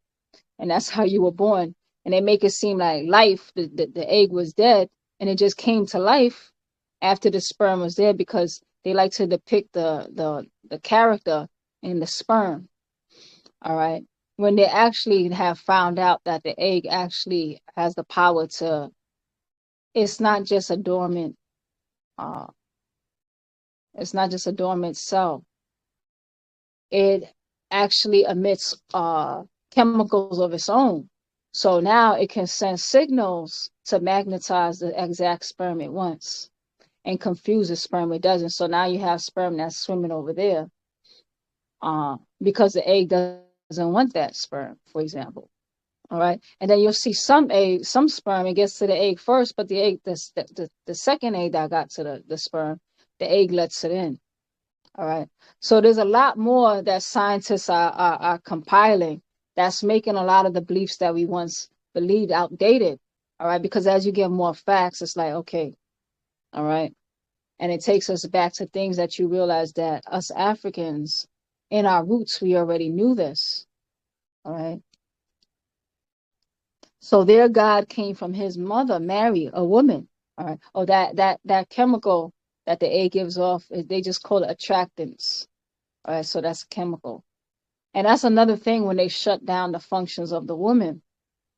She's further at the mercy because her body can go to sleep. It gets dormant. So now it doesn't do as good of a job to select what it wants. All right. Certain chemicals get shut down in her body. You could turn those chemicals back on. You could turn it off. All right. Depending on what she's subject to. All right. What she believes. The same way that we're getting genetic sparks within ourselves, because this information is considered genetic doctrine because it does something to us genetically. It turns on certain functions that was once dormant. All right. So as for Jews and Muslims, both who call their God Hashem or Yahweh, Elohim, Allah, Rab, Allahat, they claim it has no gender, yet they call it he, him, giving him a gender as a male, which puts him on the workings of nature, being seen now or not. All right. So if you have a gender, you're already part of nature. All right. So you're at the mercy of what nature is. All right. So Moses saw him, even if it was his back. All right. Moses saw him, even if it was his back. And Muslims accept the Torah of Moses, or as they call it, the Quran of Atarat. And Moses is called Musa, and he saw his God's back. In Exodus chapter 33, verses 20 through 23. So their Allah had a physical form according to their own holy books. 22. So being physical, matter of elements mean however long. Let's go back. 22. So being physical, matter of elements mean for how long he was in physical form. To be seen by Moses, Musa, he was a part of nature. 23. Nature, innate, or the essential qualities of a thing, all phenomena in material world as a whole. All right. Now you're going back into animism, which they make you ignore. All right. Because if something personifies, there's rules of personification. And if you go into the rules of personification, you go into the rules of nature. All right. So did their God come to Abraham? Abraham. So what did these people do? Or these beings? They make you ignore nature so you can submit your divinity unto them. All right. But when you are now looking at nature, the innate or essential qualities of a thing or a phenomena in a material world as a whole, you start to acknowledge everything for what it is. So you can respect that nature for what it is, your nature for what it is. Now you know where to place everything. You're getting specific and you're bringing order. All right. Because nature has a natural order itself. All right. And that's why we use the word justice. We interchangeably use it as ma'at. All right. Or mitma'at means true justice. All right. So did their God come to Abraham or Ibrahim in the Bible and eat with him? In Genesis chapter 18, in flesh. And Muslims Quran say in chapter, all right, the Quran says in chapter 2, verses 130, if you turn away from Abraham rights, you are a fool. In Quran chapter 16, verses 123. So Abraham talked with, and ate with the Lord. In Arabic, the Lord and angels, mala'ikat,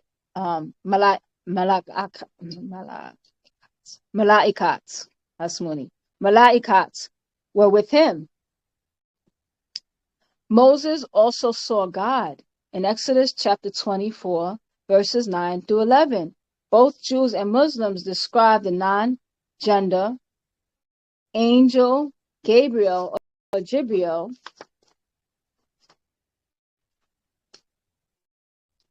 Bil Gabi by way of or in the unseen.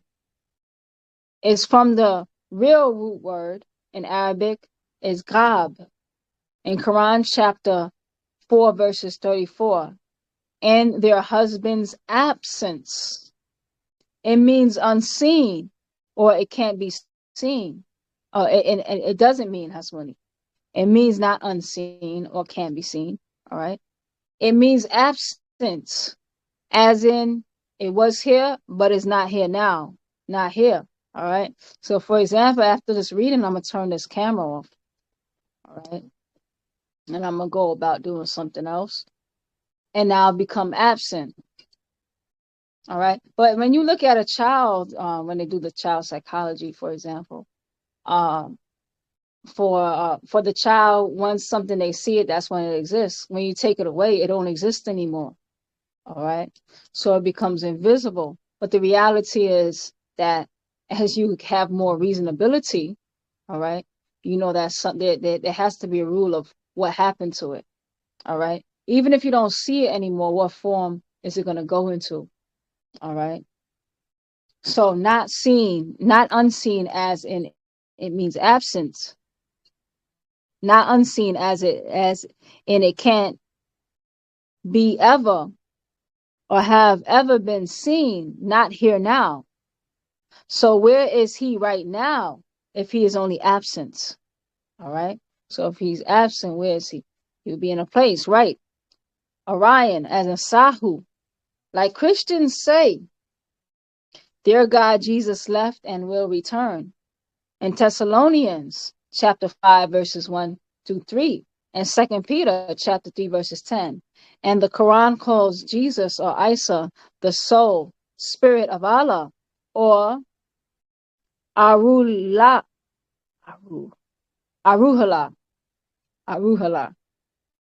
right in their Quran in chapter 17 verses 85. So don't let Muslims say or tell you they understand all about what Arwah is. It says right there that they don't. So when the Quran says Isa, Jesus, the Rawuhullah, the soul, spirit of Allah, in Quran chapter 4, verses 171, and the Quran chapter 2, verses 87, supported with B. Rahul Qadus, which means by way of the Holy Souls. So, by way of the Holy Soul. So Isa, or Jesus, or Joshua incarnated into physical form, God in flesh to Jews, who then became Christians, who taught Muhammad, and they teach Jesus. Isa was on earth and left and taken up, in Luke chapter 24, verses 51, and will come or return as Mashiach, or Messiah, or Misa, or Masi. So he is in fact the soul of Allah, Theos, born of the Holy Ghost, or the seed of Adam, earthling, the Son of God. He left or is absent and will return. Yet none of them have confirmed that he ever existed as a living person, nor those between Jesus and back to Adam, and their own book of Revelations 22, verses 16. What do they call Yeshua? Isa, Jesus. All right.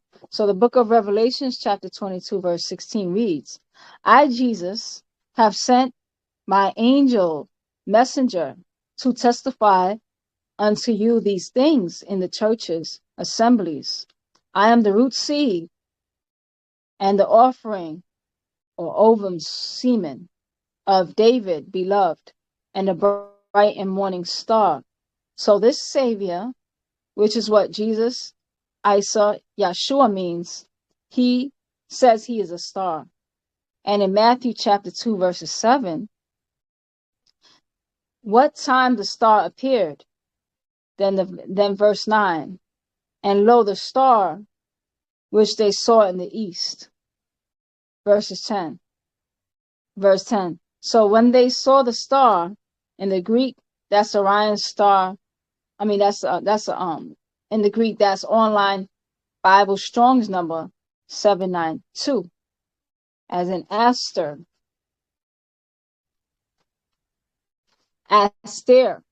the same as Isis or Aset. So now, it is who or what does it represent? The constellation of a star system returning, and the stars and suns. Malachi chapter 4, verse 2. All religions are based on movements of the stars. They look for certain stars to mark change in the heaven for God to return from Sahu, Orion. This was all started in Egypt by Pa Hanutu.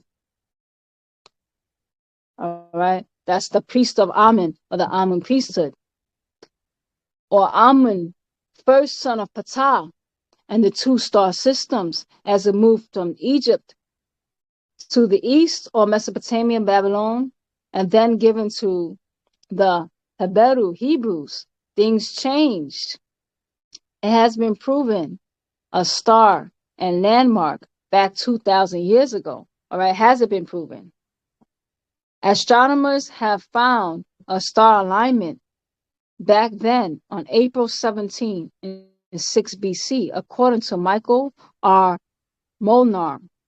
In particular, there is confirmation from an astrologer that the conditions of April 17, 6 BC were believed to herald the birth of a divine, immortal, and omnipotent person born under the sign of the Jews, which is now known as Aries, the ram. Furthermore, the coins of Antioch, an ancient astrological document, shows that there was indeed a star of Bethlehem, as reported in the biblical account of Matthew. Yes, so religion was born to them in their Bible, in Genesis chapter 4, verses 26, which reads, and to have Seth, to him also there was born a son, and he called his name Happy, Enos. Then began people to call upon the name of Paa Taraq, the Lord. All right. So this is the star chart depicted in April 17th, 6 BC. All right. So we're looking at a specific alignment. All right. So we learn to look at the patterns of nature to know what's happening. All right. The very alignments. All right. Almost like getting to know your body again. All right. And what certain movements mean, the placement, and what does that mean to you and the relationship. All right.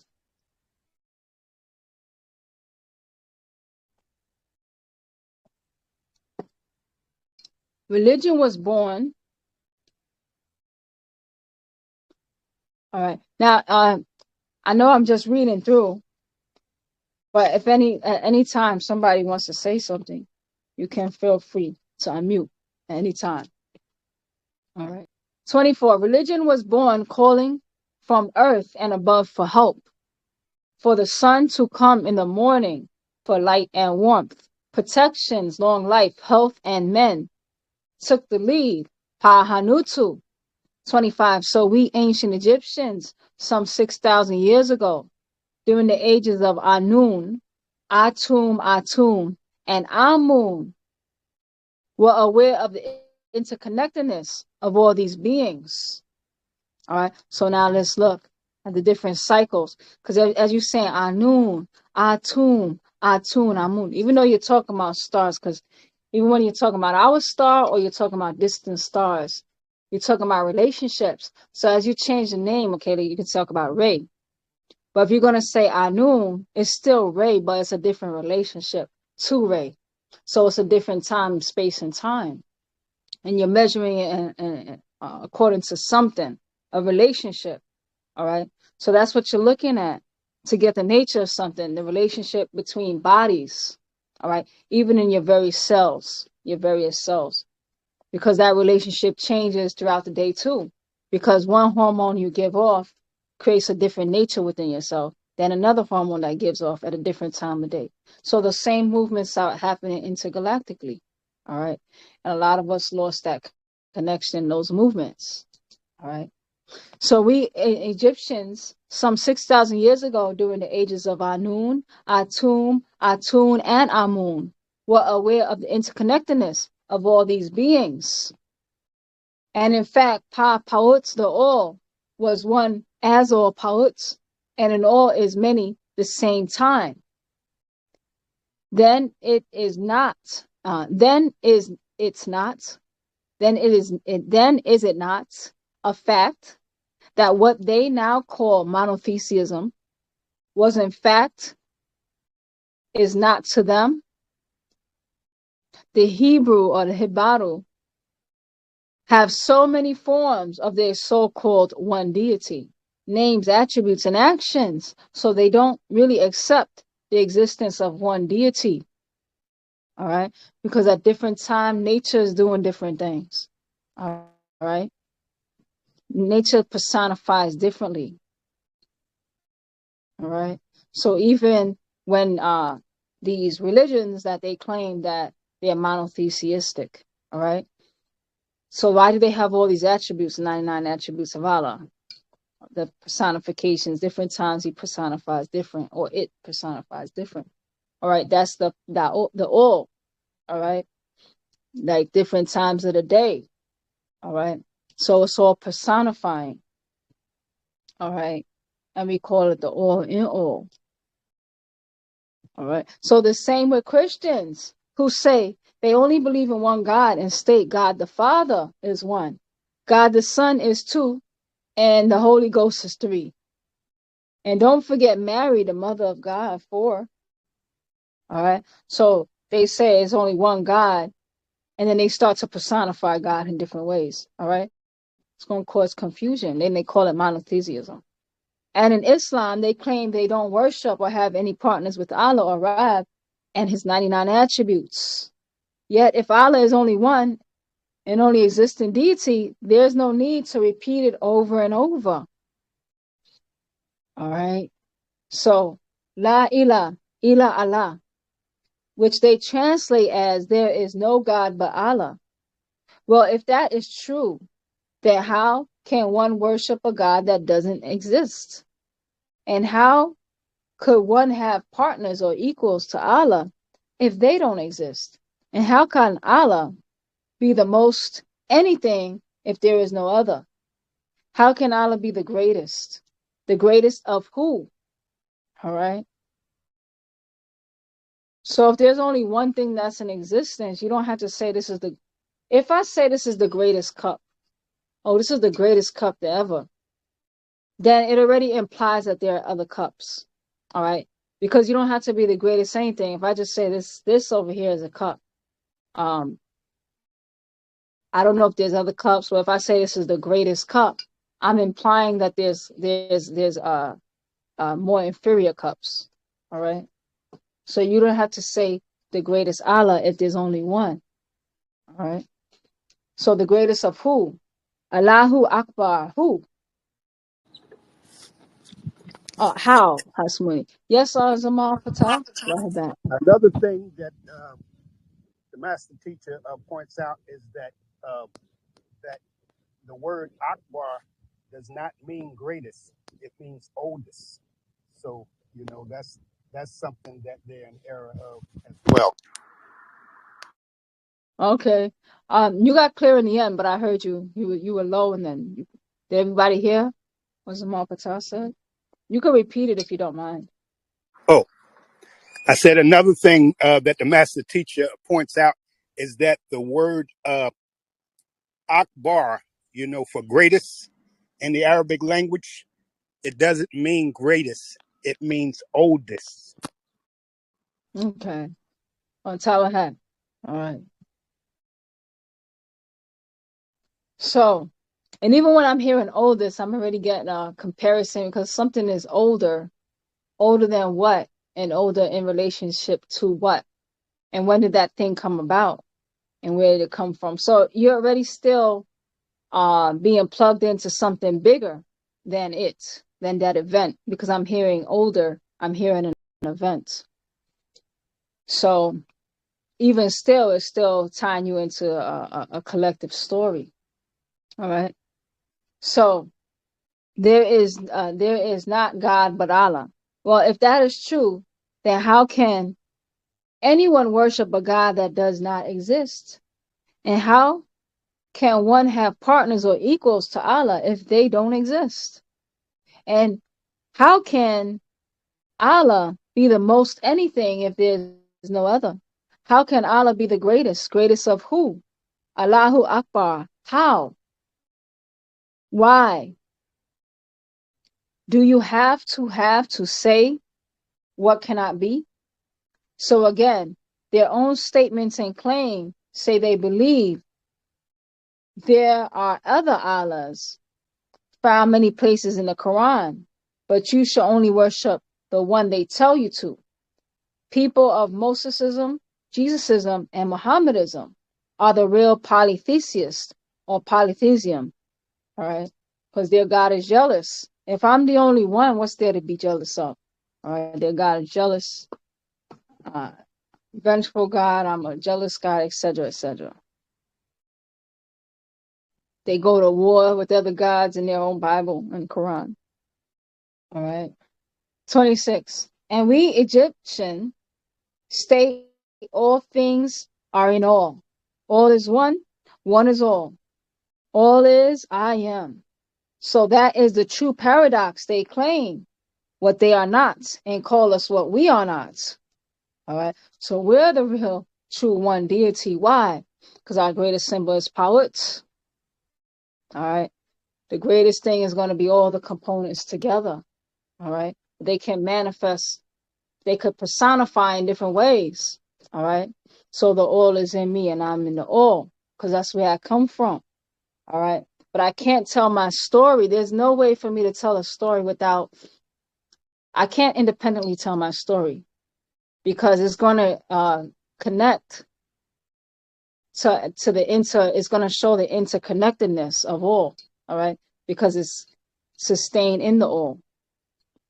All right. It's from the all and it's sustained in the all.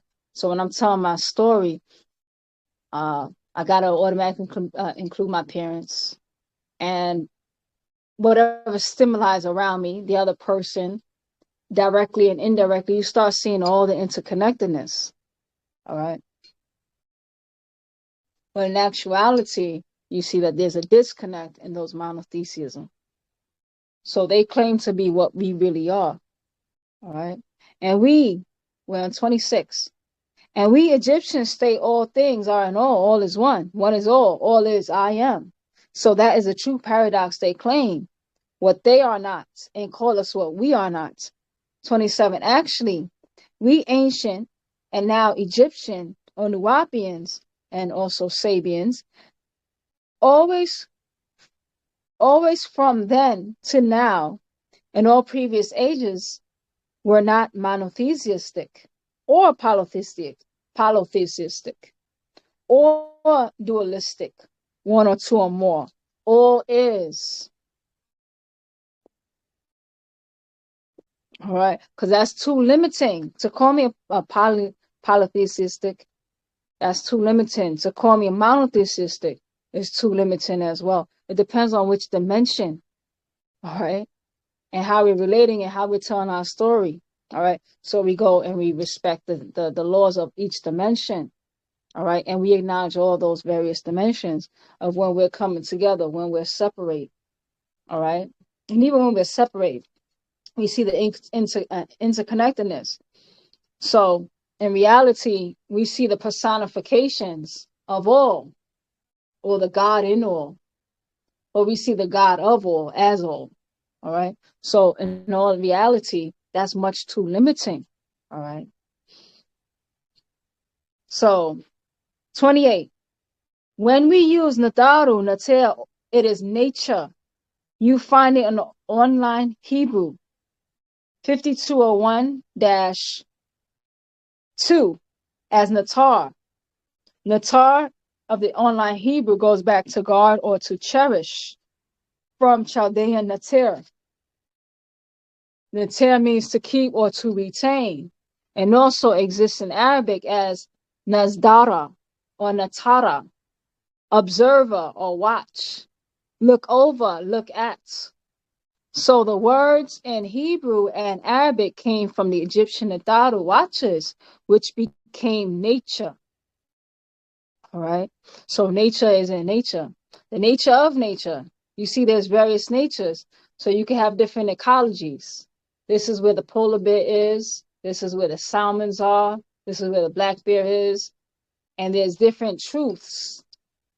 But at the same time, they all play their part in the collective because they all are in their proper balance. So it's one and the same story. All right. Even though the stories also can grow branches, so to speak, because what's going to work for the polar bear, it doesn't work for, let's just say, the monkey. All right. Different natures, but you still have different natures doing the work of nature itself. All right. So you have 3 flags were used for the Nataru. You see the triple flags in the temple of Aset. All right. The outer court temple of Aset in Philia, Orset as in Orset at Phalia, spelled Philae. All right. And the third is also watchers. As you see, both Hebrews, Shin, Sin, and Arabic seen, and seen came from the Egyptian symbol of the 3 flags of Nataru, watchers of the watchers. It became the Hebrew deity Shaddai, and notes Nathar in Egypt as the 3 flags, all right, as Nathar of seen. Let me see. I had something that popped in my head just now. Came from the Egyptian symbol, 3 flags. All right. So I'm also seeing the personifications of those 3 flags of person, places, and person, places, and things, or you have time, space, and matter. All right. But then you have that etheric, that's 180 degrees. But you always have an etheric counterpart as well. So now you have a complete circle. 2 triangles, turn itself inside out. So now you have that personification. I'm already seeing that personification. So now we see 999 equals that triangle. And then the nature behind that triangle, it gives you the duplicate on the other side. All right. So, and note Nathar in Egypt, as Nathar became the Hebrew and the Arabic Sheen, or in Hebrew and Arabic Ashadid. Both have the same meaning too, the mighty or powerful. 30. All their teachings, cultures, rituals, rites, which became their religions, came from Wunuwapu in ancient Napata and Moro. All right. So you're practicing rituals to which you're losing the facts of. And as you lose the facts of it, now you just start to have, because you see where it's all based on the facts, but now they lose in touch with the facts. And you're seeing where they're getting certain things and how you can twist it. Because a lot of lies, well, the lies are always based on some truth. So they took the truth and twisted it. All right. So now you're getting back to your natural sciences to untwist and unmingle yourself. All right. That's why Bible says you can't take away things from people. You have to explain it away. All right. Because you're reordering the facts. So 31. And Shaddai or Shad from Shed. Also the Egyptian Nathar, according to the Routledge Dictionary of Egyptian Gods and Goddesses, the ISBN number is 0-203-02362-5. The Master eBook, ISBN, page 146, as Shed, as in Savior. In Egypt, called the protector of humans from desert animals. So again, you see that El Shaddai in Hebrew and Ashadid in Arabic both came from the Egyptian Shed deity. All right, here's the Shed deity. All right. 32. The point being, we Egyptian Nwabians don't have a religion. It's our way of life, our culture. Call us a cult if you want. You will only be revealing how ignorant you are of the word cult or cultivate. Cultivation from the cultivators and our cultural way of life, cultured by our ancestors in ancient Egypt. Call us Nwabians a cult. Call us pagans. Then look up at what it really means. It means a farmer who wished not to move in our town or city and going alone, which the religions inside them, or with the religions inside them, Hasmuni, with the religions inside them, or pantheism, one who identifies as Tai, the Greek deity and the universe, pantheist or pantheon. What fools these mortals be. All right. So Bible says we have our own religion, our own opinions. But as you see, Bible's getting us outside. Because you notice that Bible, he interchangeably uses the word opinion and religion. But he also says that if you want to do someone a favor, keep your opinions to yourself. However, if you're going to partake in opinion, it's best to have your own. All right. So we have our own opinions. All right. But in reality, we're getting past that because Bob is explaining a lot of things away. All right. So with all these different opinions floating around, you best be under your own opinions. Now we can get past opinions eventually as we get more into the facts. There's a lot of things that Bob is teaching that's I still haven't confirmed. All right. So I stay within that. I still stay within that. All right. But the confirmations are coming. All right. So I'll stay within that religion as it becomes a religion to a fact. All right. Because we have our own way. And I may not understand everything about all parts of our ways yet, but it's opening. All right. And sometimes your children don't really understand everything, especially when we've been disconnected for so long. All right. But in time, they grow up. All right. And that's why Bible calls us children. All right. Bible refers to us as children as we are being raised up. All right. And that's really our true way of life is facts. All right. But a lot of times you have to mature into certain things. That's why Bible says you have to mature. And some of us, our genetics only let us get so far. All right. So we go to the pinnacle of our maturity and then you live to your potential. Some of us never get there. All right. But do your best to be honest with yourself. That's how the facts, like Bible says, soul to soul. All right. And a lot of us spend a lot of time lying to ourselves and we want to get the facts of life.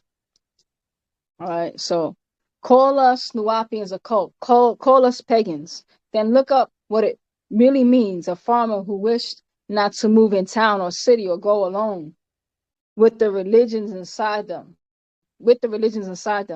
Or pantheists who identifies with Tai, the Greek deity, and the universe, pantheist, pantheon, what fools these mortals be.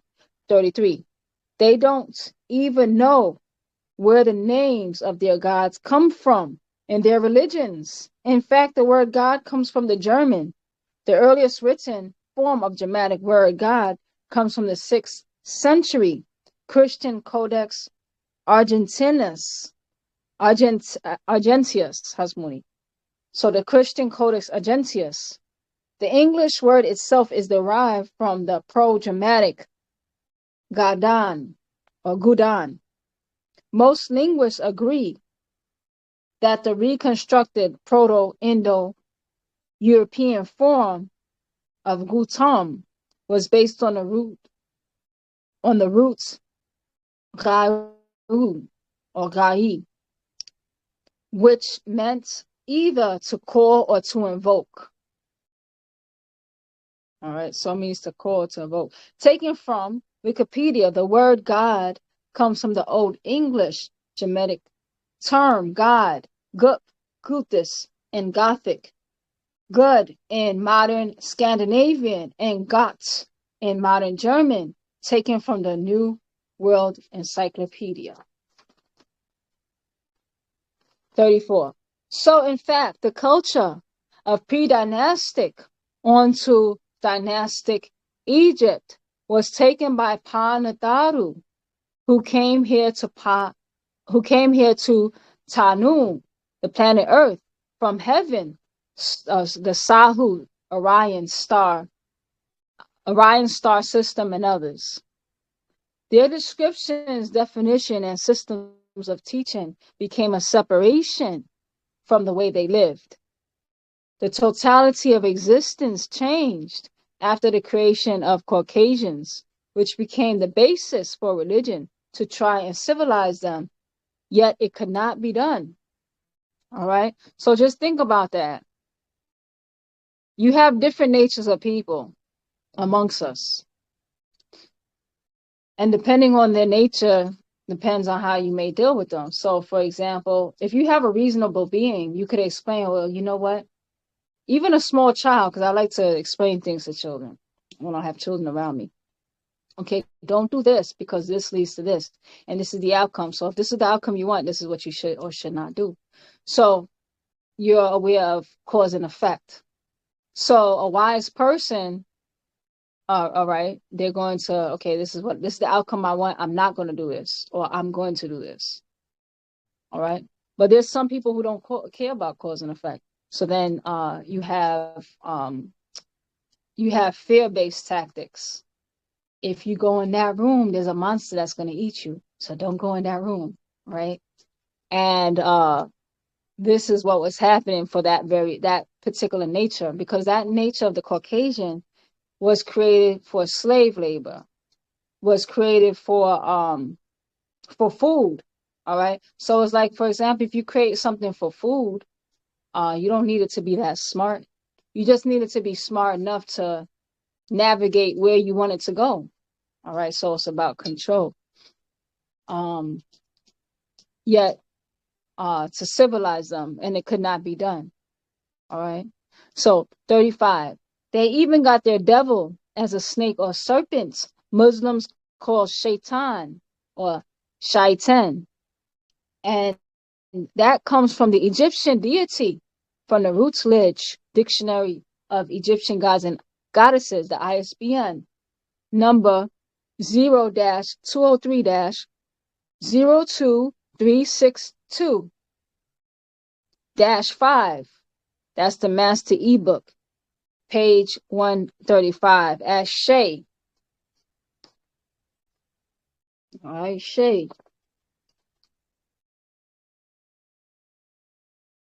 All right. So Shay is just to be a thing. All right. So it was the Greco-Roman in their time with Agthodaemon.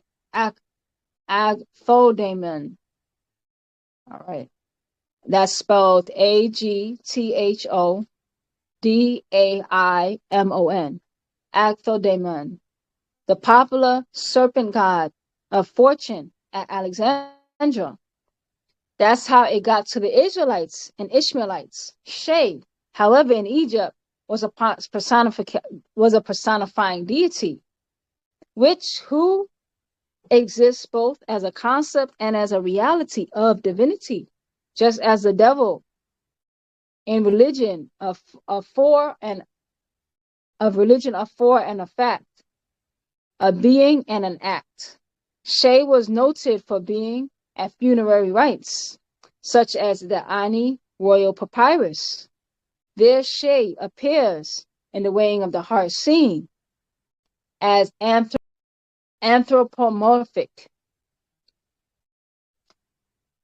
also known as the instructor of morals and religious precepts, known as the instructions of Amunun M.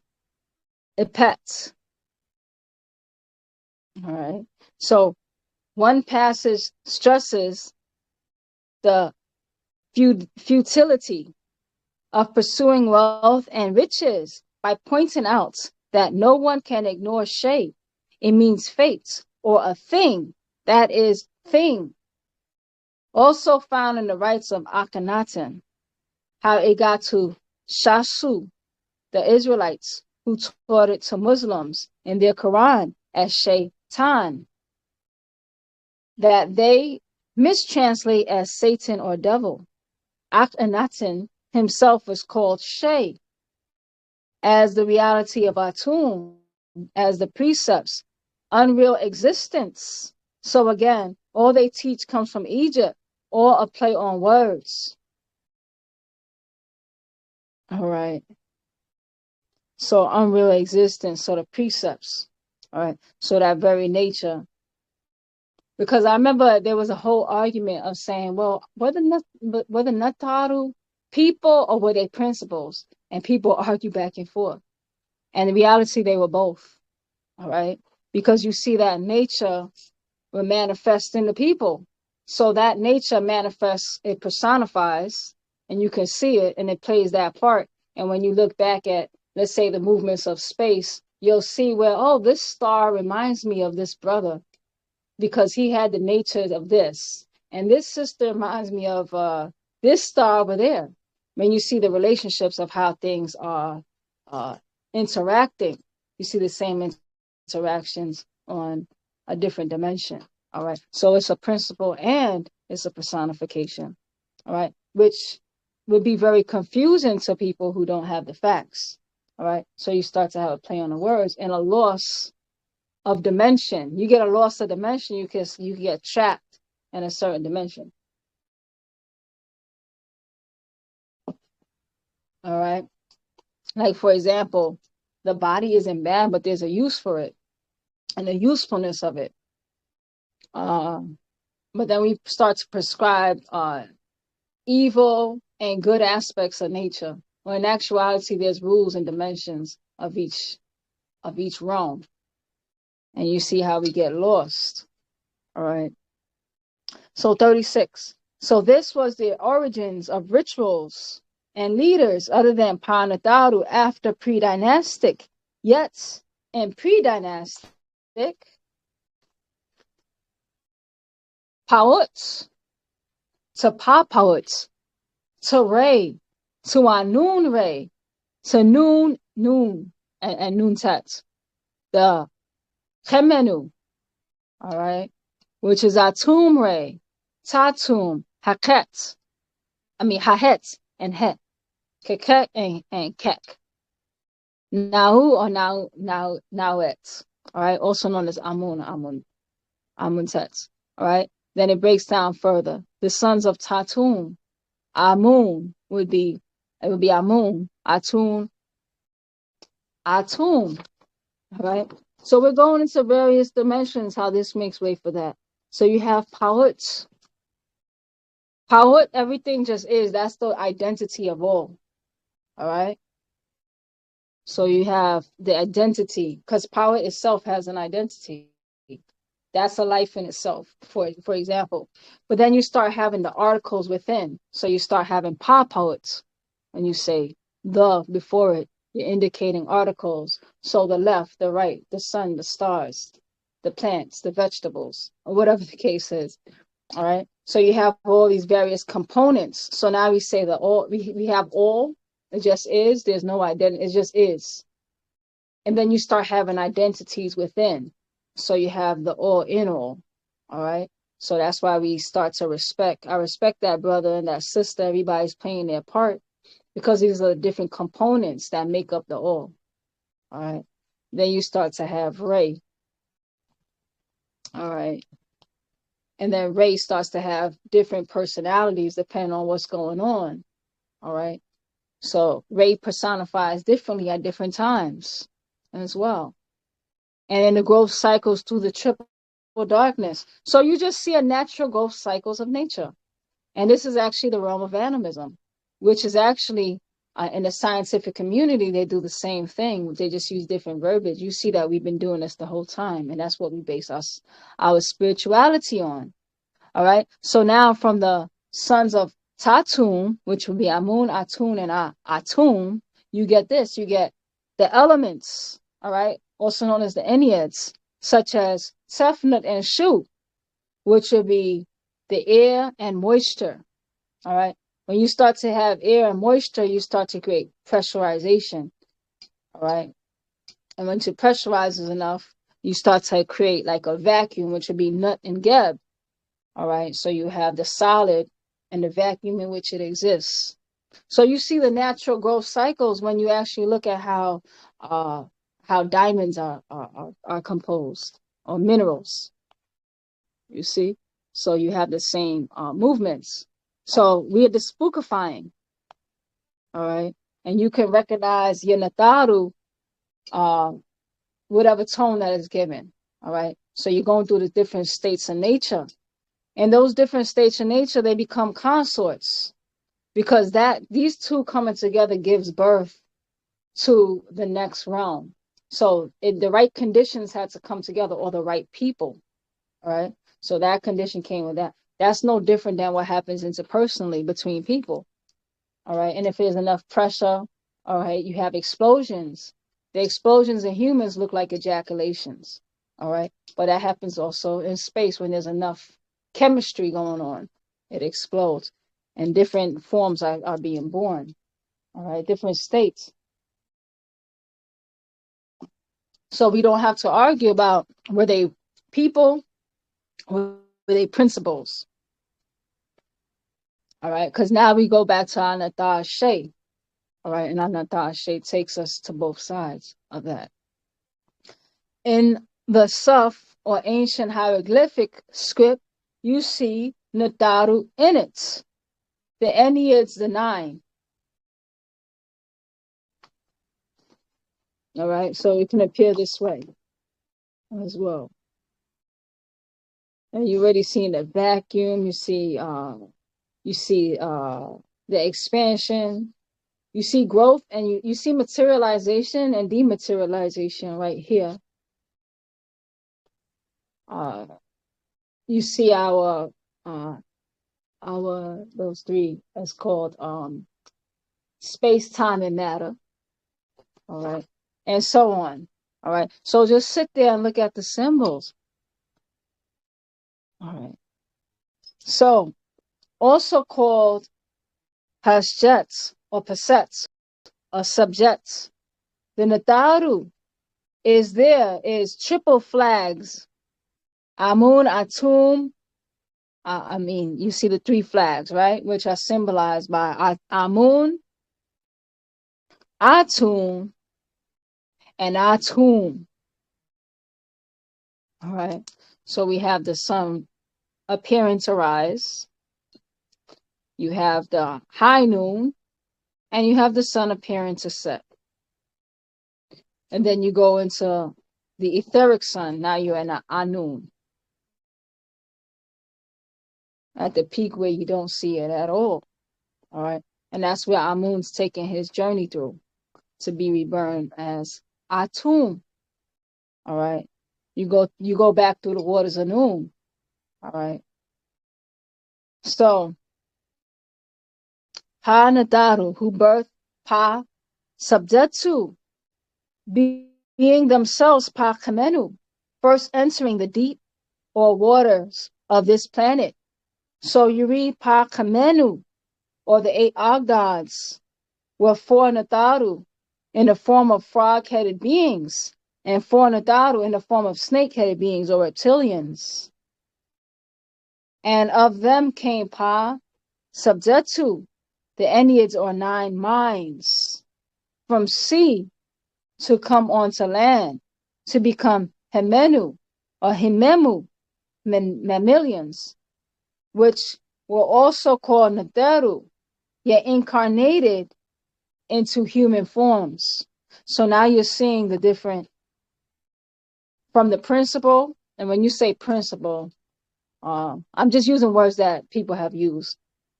You're going into the, let's say, the pattern, the principles of life, or the patterns of life. All right. And the patterns of life eventually personify. All right. They can personify in action. They can personify in a thing. And they can personify in a relationship. All right. But you see that nature is just being told. I mean, that story is being told in a different way. All right. But it's the same nature behind, whether it's a personification physically, a personification of action, or a personification, which is that blueprint or black print. So they were Kansu, Min, Knum. All right. So here's a whole family tree. All right. Or growth through space and time. All right. So notice that the growth through space and time, that nature itself has a family tree. All right. And a natural evolution from one state to another. All right. Just like human beings, they start to combine and recombine, giving birth to different natures in a gradual change. All right. That's no different what happens in human beings than what happens in nature. So 37, into Egypt came invaders who lived amongst us, mixed and chose our way of life to become religion to and for them.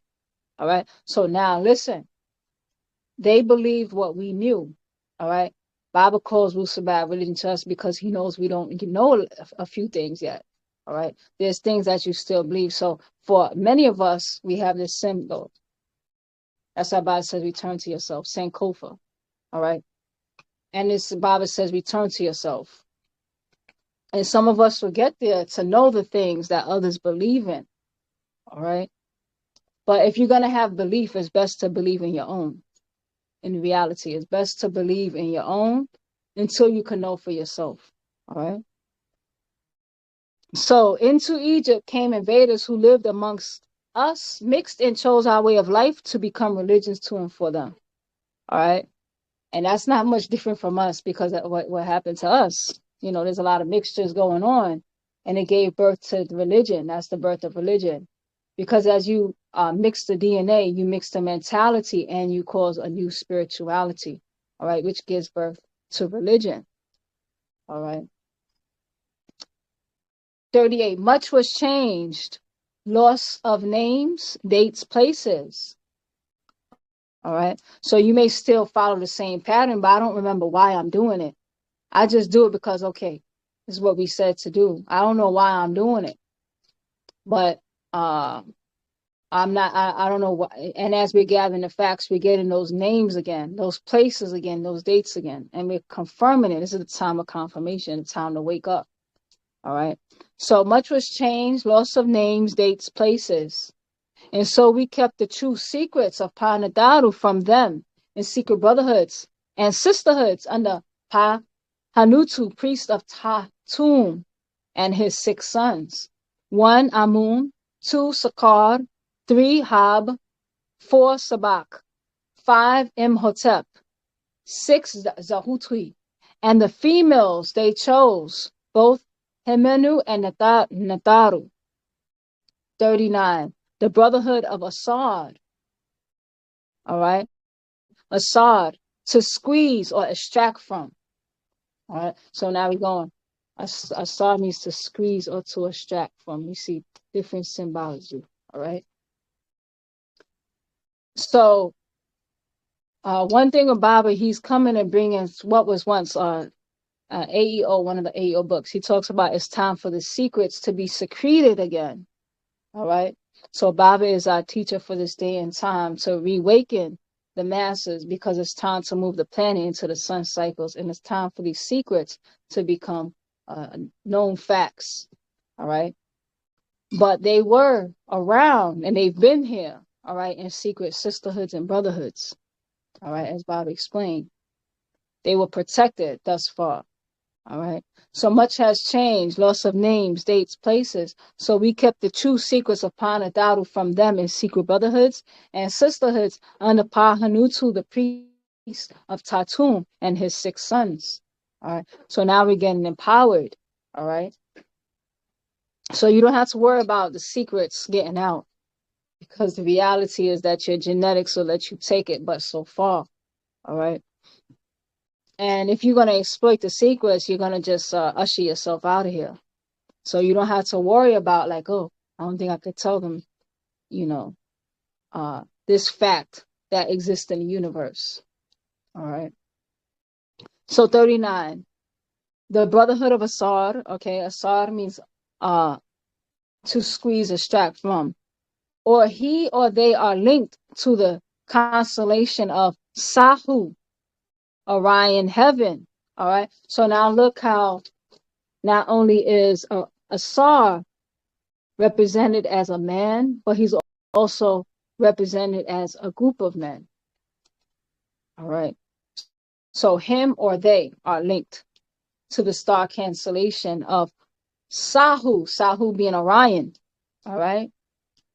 And then you have the sisterhood of Aset. That's the female sitting on a throne symbol. All right. And she or they are linked to the constellation of Sabat or Sabdetu. All right. Sirius.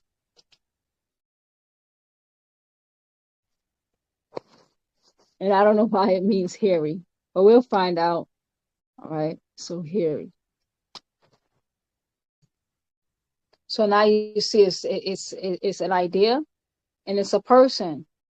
It's linked to that woman. It's linked to the women, all right, of that sisterhood. Because the sisterhood itself is going to have an identity just like Pawut does. When you say Pawut, you're saying all, and it's all those components. So when you say sisterhood, it's made up of a component of different sisters. All right. So now you can start to see and not just trap. It's an idea, a principle, and it's a personification.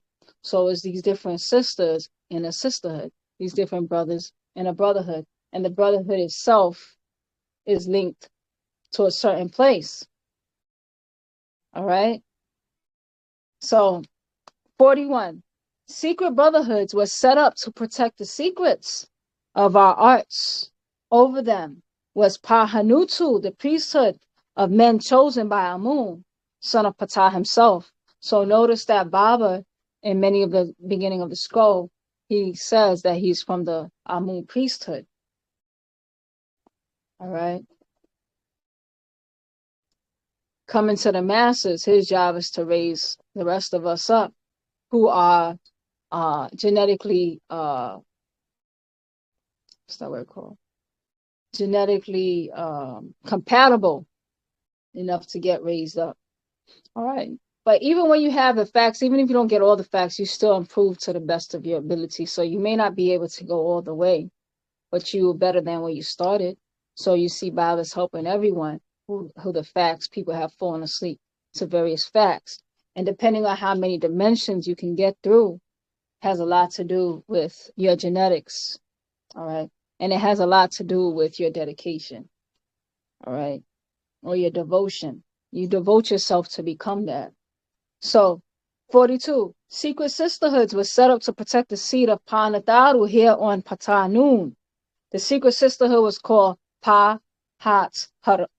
Paa Taraq Haru. I don't know, I keep saying it wrong. Paa Taraq Haru. All right, or the Hathar. All right, Hat Haru. All right. So that's the sisterhood. All right. And each was chosen or taught for her physical, well-kept body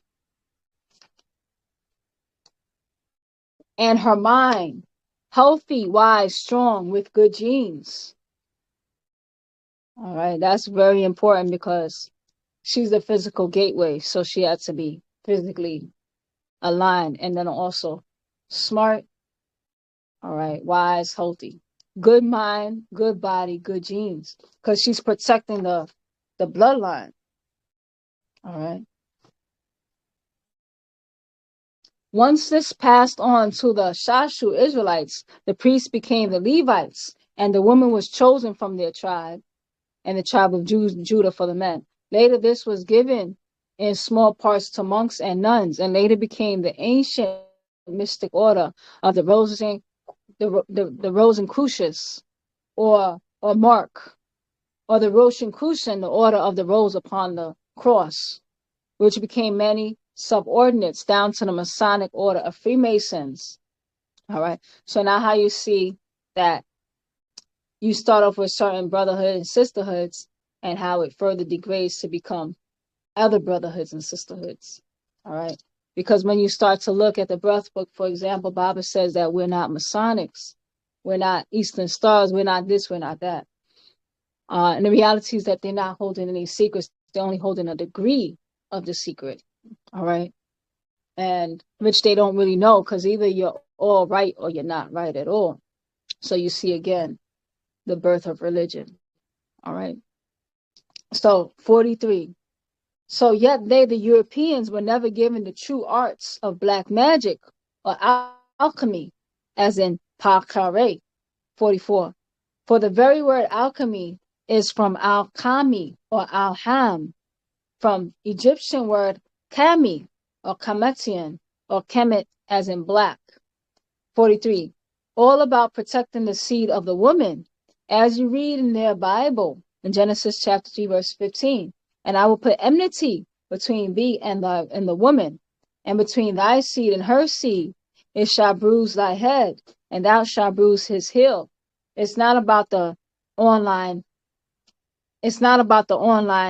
Bible Hebrew number 22 verses 33, as in Zara, from Zara, to sow, or disseminates, or plants, fructify, bear, conceive, seed, yield, and seed, fig, fruits, prosperity, from Chaldean Online Bible, Hebrew Strong's number 2233.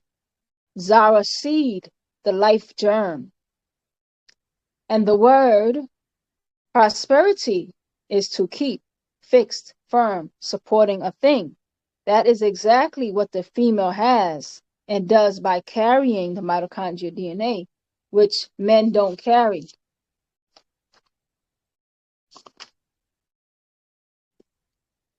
All right. When we say carriers, I mean, you need mitochondrial DNA, whether you're a man or woman. But when we say carriers, she's the holder of it, bearer, because she passes it on.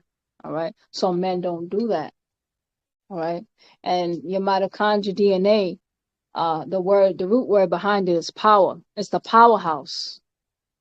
That's why our Adar Sak. Now you know Sakmet. She was that lioness, right? And she dealt with power. You see Sakhem is power. So that's the powerhouse of the cells, all right, which is going through the female, that very energy, all right. It goes through the female. So women are the carrier of the seed, not just the bloodline. A man can do that by father to son, but not very genetic code. It is only by the female. All right, so we carry the blood and we carry the seed.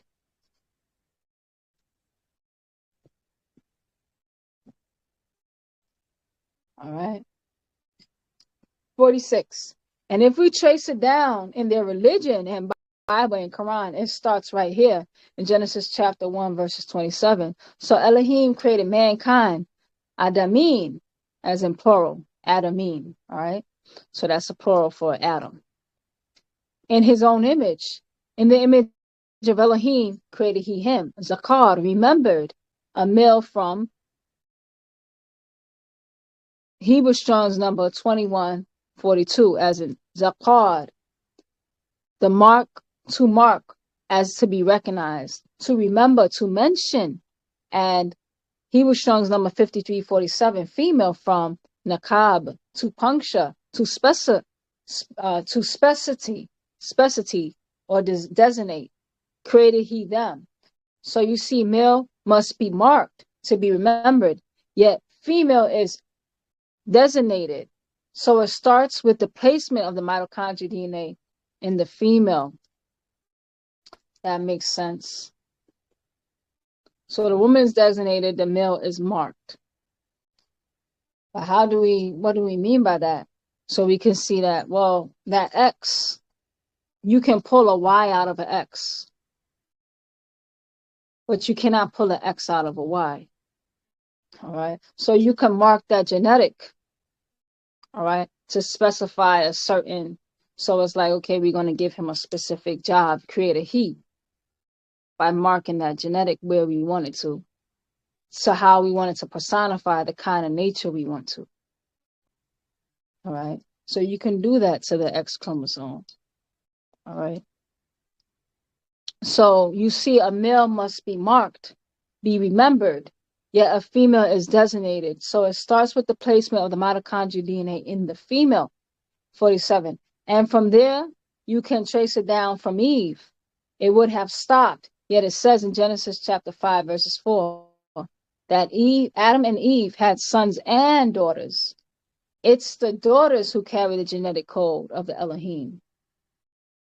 And that is repeated from Adam to Eve to Genesis chapter 5, verses 22. Daughters of Methuselah and his female. Then on Genesis chapter 5, verses 26, of Lamech's daughters. Now it stops at Lamech, only mentioning a son Noah. Yet in Genesis chapter 5, verses 30, gives Noah daughters.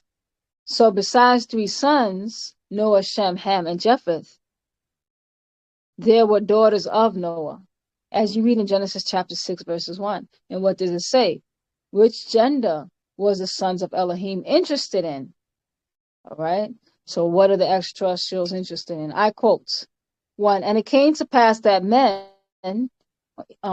online Bible Hebrew Strong's number 120, Adamite began to multiply on the face of the earth, and daughters were born unto them. 2. And the sons of Elohim saw the daughters of men that they were fair. Online Bible Hebrew Strong's number 2896. Toby means good at what they do, and they took them wives, all of which they chose. 48. This is the sons of gods planted their seed in the daughters of Adamites or Enochites and so on. So the seed of the woman and gods carry on the mitochondrial DNA of the Elohim, Anunnaki, gods, Nataru, all right, whatever they're interacting with. 49. Then in Genesis chapter 7, verse 7, Noah's female and his son's female are saved. And after that, they came out of the ark and they stopped speaking about females, but they must be there to have offspring. All right, because life will stop without any woman. So then in Genesis chapter 10, verses 32, you read, these are the families of the sons of Noah, yet you know females must be there. All right, 50. Then in Genesis chapter 11, verses 11, it happens again. The word daughters come back in. Then on Genesis chapter 11, verses 25.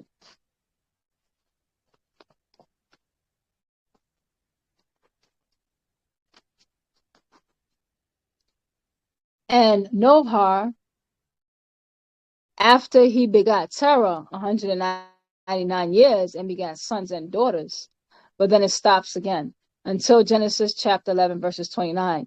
You read, and Abraham and Noah took them wives.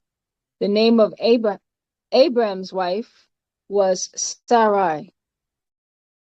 And notes what happened in verse 30. But Sarai could not have children. She was barren.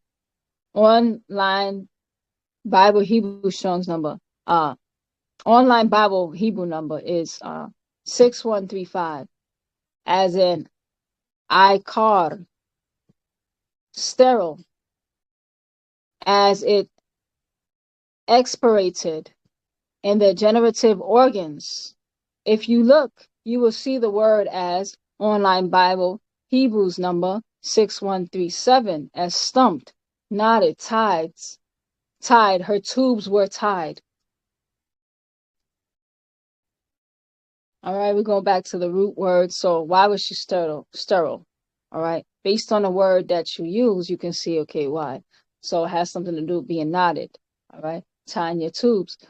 So this is not a good thing for the Nadaru or Elohim. If she doesn't have a daughter, her seed will be cut off. And she was Abram's half-sister. There were other brothers who did have daughters. Next you read a lot of moving from place to place to place. But next to family members, Abraham took a pure seed Egyptian as a wife, Hagar, in Genesis chapter 16. She gave birth to a son, Ishmael, no daughter. So she, Hagar, made sure her son had a pure seed of Egyptian female of her own family line in Genesis chapter 21:21. And he had 12 sons and 1 daughter. Genesis chapter 36, verses 3. Bashemath. And then after, you read in Genesis 18, verse 10, that God and 2 angels came to Abraham and Sarah and untied her tubes so that the next year she could have her son Isaac. And they did. But again, he was a son, means no mitochondrial DNA. So what did they do? Abraham made his servants swear he would not pick a female for his son from the cursed seed of lepers, the Canaanites, among whom they lived. Note what Abraham tells him in verse 4. But you must go unto my country and of my kindred and take a wife for my son Isaac. Why? To make sure that the mitochondrial DNA is still with his seed of the woman. All right. So now think about that. So she had a son. So she took her son to her people to keep that same mitochondrial DNA, because the people will have, that's her family. So she's going to keep that same mitochondria, because you know that men don't pass mitochondria. They pass nucleic DNA. They don't pass mitochondrial DNA. So that mitochondrial DNA will be lost, and you'll be pulled into someone else's family, technically. All right. So Abraham had the same worry and said, you have to take a woman from amongst our people. All right. 51. So Isaac got Rebekah and Noah's same seed of Adam's same seed, the seed of the woman. You also hear Isaac say the same thing in Genesis chapter 28, verses 1. Now read in verse 2. Arise, go to Padam Aram, to the house of Bethuel, your mother's father, and take yourself a wife, a female, there from the daughters of Laban, your mother's brothers. He underlined mothers. All right. So he's not sending you to your father's family to take, you're not going to your father's brothers to choose one of the daughters. You're going to your mother's brothers. All right. Because your mother would have passed the other daughters, the mitochondrial DNA, so you can pick it back up. All right. If she has daughters, you're being pulled back into the same family. 52. So this Isaac has a female of one seed. Now he tells his son Jacob to do the same. Jacob takes 4 wives in Genesis chapter 29 verses 28, and also Genesis chapter 30 verses 4, and also chapter 30 verses 9. The first is of the seed named Leah, and she births for Jacob 6 sons, being 1 Reuben, 2 Simeon, 3 Levi, 4 Judah, 5 Issachar, and 6 Zebulun, and 1 daughter named Dinah. All right, Dinah means religious one.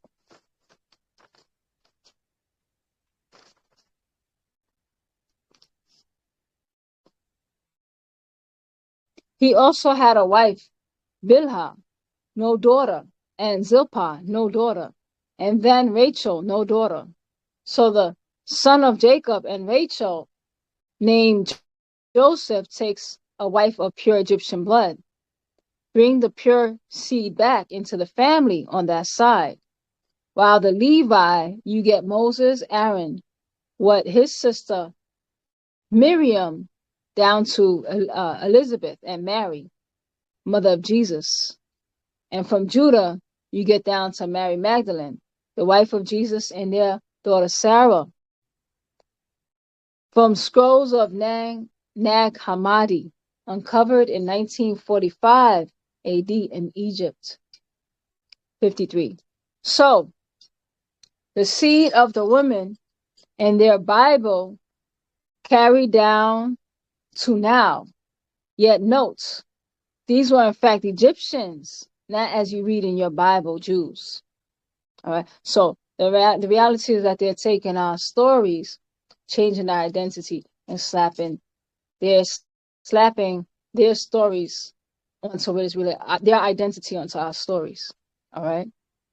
Much like they do when you turn on and you watch the Egyptian movies, you always see Caucasian people depicted as Egyptians. All right. So now on the other side of Abraham with Hagar and their son Ishmael and his 1 daughter, you get a second son, Kedar, who also took an Egyptian wife, out of which was born Muhammad of Islam, and all Muhammad's sons died. Only his daughter Fatima lived on, chased out of Arabia up into Egypt, so the seed would last to this day. Mix in with Nepatans as did Sarah, Jesus, and Mary, such as Sarah, Jesus, and Mary of Magdalene did. So the mitochondria will live on for the rebirth or return. Now all this got lost, mixed up, confused as religion. All right. So all of this was, they were practicing, it seemed like they were practicing genealogy. All right. But they lost all the sciences. All right. So that's why it was so important where they was taking the women from. All right. So the mitochondria would live on for the rebirth or return. All right. Because you need a certain mitochondria. All right. For example, all right, let's use Bob as an example. Bob is a 3-in-1 being. He said none of his children inherited any of those beings from Yanun to any of them. They only inherited from Malachi York, which is his physical characteristics. Why? Because men don't have the ability. All right. And Baba taps in through his mother. All right. That's where he got his mafkuzet from his mother. So it's not to say his children don't have it, but it wouldn't have come from him. It had to have come from them, from the mothers. All right. So a certain rebirth is needed from a certain quality of mitochondrial DNA. All right. So it's about protecting that mitochondrial DNA. All right. So the mitochondrial DNA will live on for the rebirth or return. All right. Why is that? Why is that? Because the mitochondrial DNA, like for example, if you pass a Y chromosome, you know that would definitely be from the father, because only men have Y. But Y will still be powerhouse. So even though if you have a Y, they call it your information sensors, your mitochondria tells the cell what to do, and it also pulls on the energy. That's in the mitochondrion, where you find the mitochondrial DNA and all that. So the Y chromosome is still powered by the mitochondrial DNA. So it still takes the information and the directives from the mitochondrial DNA. So how it uses that DNA, it has a lot to do with the mitochondrial DNA. All right. So, for example, Baba, as a male, he's carrying his mother's mitochondrial DNA. And he gets the directives from her mitochondrial DNA, all right, of what to do. All right. So the whole energy of the cell, when we go into the energetic body, we're going into the mitochondrial DNA. That doesn't mix. So now, if Baba gets with another woman, all right, he can pass the genetics. But what will happen is that when he passes those genetics, it's going to go dormant to that future mother's instructions. All right. So that's why we are our mother's children. All right. So he don't have the power to pass on those spiritual powers, so to speak. All right. Which is in the mitochondrial DNA, which we talk about mafkuzets. All right. Which you find mafkuzet in the mitochondrial DNA. All right. So it's not to say women don't have it. I mean, it's not to say his children don't have it. I don't know. It's just to say if they have it or not, that's really up to their mothers. All right. So the mitochondrial DNA will live on for the rebirth or return. All right. So it was his mother that opened the gateway. All right. So you know that he came through the mitochondria. He needed that mitochondria. All right. All the right conditions, the right time, and then she was the gateway and her feelings and all that. Now, all of this got lost, mixed up, and confused as religion. 54. So both Mosesism and Mohammedism call their religion din or deen, judgment, decision, after one daughter of Jacob and Leah named Dinah. She was raped by a Canaanite in Genesis. So she was all but forgotten, as if our daughters do. Right? As many of our daughters are forgotten, right? So yet both live it as a way of life and don't know it, and was all about protecting the seed of our women, our daughters, only mixing with pure seeds to keep it alive in us. And this became religions. 55. All this happened once our seed left Egypt for west and east and returned with mixed seeds. All right. Things happen to us along the way. All right. As we're coming back, the Bible calls us here in the West half souls. So this is our story relevant today. We left and then we're returning, not quite looking, thinking, or acting the same. All right. When you really think about it, we're coming back as mixed seeds. All right. So all this happened once our seed left Egypt for the west and east and returned with mixed seeds. Every race wants to mix with the pure race of Negroids to get the blood of the gods in their own seed. And as you read in their Bible and Quran, they keep going to Egypt for women. Even the Islamic Muslims, Prophet Mustafa Muhammad al-Amin, all right, that lived from 570 to 632, took for a last wife an Egyptian named Mary the Coptic, and she had a son named Ibrahim, who died as all his sons. All right, that's happening also in Sudan a lot. A lot of Arabs like to go to Sudan, all right, and South Sudan particularly, because they're already mixed in North Sudan. South Sudan, they like to go over there.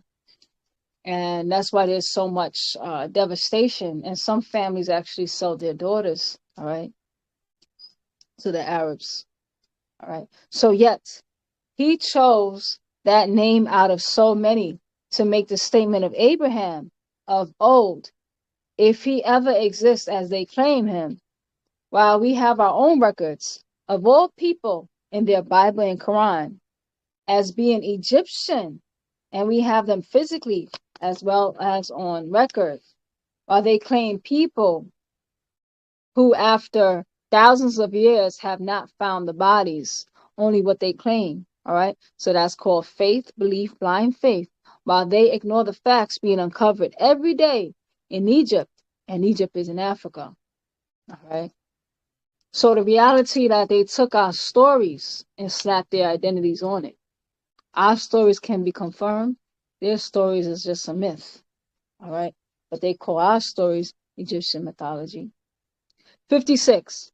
So for rituals, Pahanutu has structures erected for good reason, such as temples, also known as bihats, and pyramids as mirats, which came from Caucasoid Greek Romans. They used pyramid, which translates to fire in the middle, also called Pernataru, abode of watchers, house of nature, which functioned as a machine, not a tomb, for Paa, abode of the sun moon, as Pharaoh. All right. So now Baba explained our tone wavelength. They here already explained that. What's the name of that pyramid? I forgot the name of the pyramid, but it's vibrating right below human hearing. Human hearing is at 20 hertz. So anything that drops lower would be outside of the realm of human hearing. So they and that pyramid is vibrating just under human hearing at 19 hertz. So the reason why they would go in there is working as a machinery to tune up. So they would go in there to tune up their DNA so that they can make those connections. All right. To further DNA. All right. On and off this planet. All right. So that's why those pyramids aligned with the stars, and then also aligned with the certain angles, and then also certain vibrations that your ear can't pick up, but your body cells can. All right. So it's a machinery. All right. So it functioned as a machine, not a tomb, for Paa, abode of sun and moon, or Pharaoh. 57. The pyramids or Paa Marats act as a semimic tap resonating in harmony with Paa Tanun, the planet Earth, also called Temu or Tanun, and other names. Yet structures were built over choice places to line upon the ley lines of Earth's basic vibrational energies. 58. To resonate with the ingenious rocks such as the 1. Granites, 2. Dorites, 3. Schist, and 4. Basalt, along with the organic semiconductor limestone. So these are different natural stones and elements, all right? If you could see it in color, but just look up granite and these different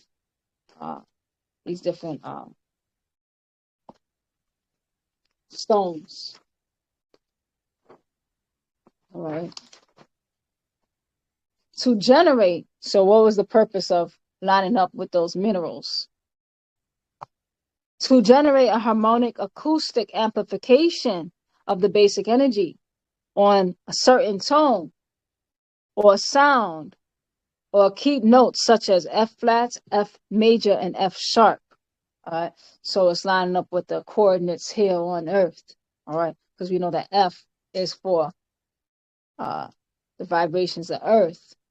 All right. So we're becoming in harmony to amplify, all right, from those natural organic minerals that is actually inside you. All right. So 60. In the ancient times, each place was an area with a source of crystals and running clean water. 4 stones would be placed on an altar in the center of 9-foot circle of pure salt. A 9-foot circle of pure salt. Salt itself is a conductor too. That's why, like, if you drink too much water and you just flush your system too much, your heart can, you can have a palpitation problem. You can actually die because you need enough salts to conduct the electrical currents in your body. So same thing else externally. All right. So 61, the 4 stones crystalline in nature and the altar will be the ingenious rock, such as granite, basalt, or alabaster. 62. This area originally was the first sacred site, the running water, the crystal, combining to create an active energy. 63. Energy filled. It was the Holy of Holies, seat of communication. All right. Bob explains more of this in our Tones Wavelength A, the communication sites. All right. So you're tapping into the wisdom of your ancestors, all right? Or you're tapping into the wisdom of the very elements, because we consider the elements our ancestors too, since we are made up of the elements. So if I could tap into if I could tap into that vibration, you know, you can interchangeably use the vibration with pattern. So if you could tap into that pattern here, you can meet that pattern wherever it is. All right, so that's a communication center.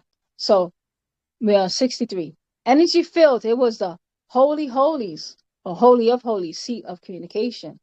64. Later, this was the Greek word temenos, which meant sacred enclosure or temple. 65. And led by Pa Hanut for the pharaohs, Pa highest abode. 66. You can find the word for pharaoh and think of male ruler or king. King is Nasut and queen is Nasutet. 67. Those were not Paraias, pharaohs, or Latin Neferti, also used by Sumerian. So to trace the word pharaoh in Greek, Hebrew, and Arabic, you have the you have the Greek Strong's number, 5328 for Pharaoh, right? Pharaoh. And then in the Hebrew Strong's number, 6547, you have Parao, or Pharaoh, or Parao from the Strong's number 6546. Feminine, both from Para, or abode of highest, as Paria, abode of sun moon, again back to feminine or feminine. In Arabic, Quran, chapter 2, verses 42-5. Pharaoh, 68. Why each Egyptian ruler had to have a female with pure blood or seed to breed with, and must birth a daughter. 69. The female is the temple, her body of the Nataru seed. 70. She was the first object of worship, not man. She is Mother Nature. The eternal fire is in her womb. 47. 41. The Freemasons call her Eastern Star. The Shriners calls her the Daughters of Isis. 72. Everything of an importance to me, they call her or she. They even call their consorts wife mama. 73. To this day, men still worship women, but now it's her body and her sex, not her divine mind. The truth has been lost by religions worldwide. The man is treated as a slave or unclean in most religions. The truth lost, now found, without beginning and without ending. All right, my son. So that was our scroll. Feel free to unmute.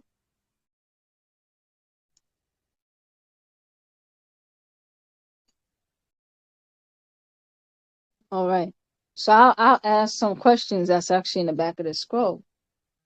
All right. So what is the definition of religion? Who would like to say and simplify in your own words from the scroll, though? What is the definition of religion?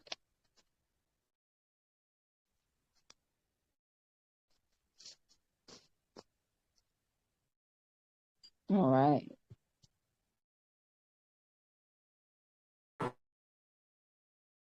Rahubat Fatah Zamal.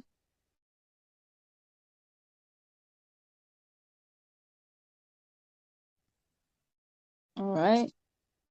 Who would like to answer what is the definition of religion? I saw Zamal Patah.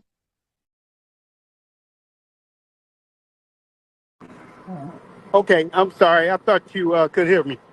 Um, Yes, religion means to bind together. all right. Tyler had. So based on what's shared in the scroll, can you explain that and connect it to what Bible talked about on page 1, verses 1, when Bob breaks down religion according to the scroll? Just so that I know that we comprehend the You're scroll. breaking up a little. My connection is kind of bad. All right. Can I be heard by everybody else?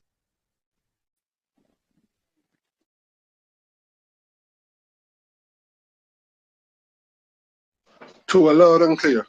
Okay. So let's get specific. In this context of this scroll, can anybody explain to me what religion is?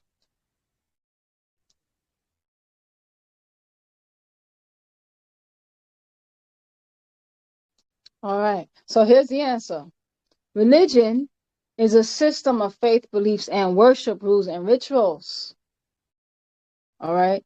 It relates to belief or believer, a believer who is believing in something or nothing if it has not been proven or confirmed. All right. So it's the state of believing in something that has not yet been confirmed. All right. So let's see. Describe the Orion star constellation and its symbolism. All right. That one is fun. Who would like to answer that one?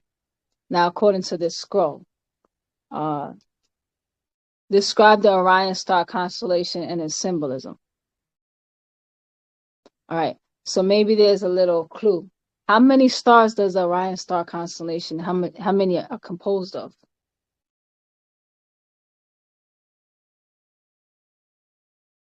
All right. So it's composed of 7 stars. And it's also symbolic of the Asar. Asar. All right. And the brotherhood of Asar. All right. So it's symbolic of that too.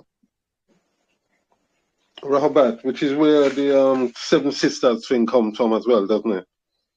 Well, the 7 sisters is Pleiades, which is a whole different star That's right.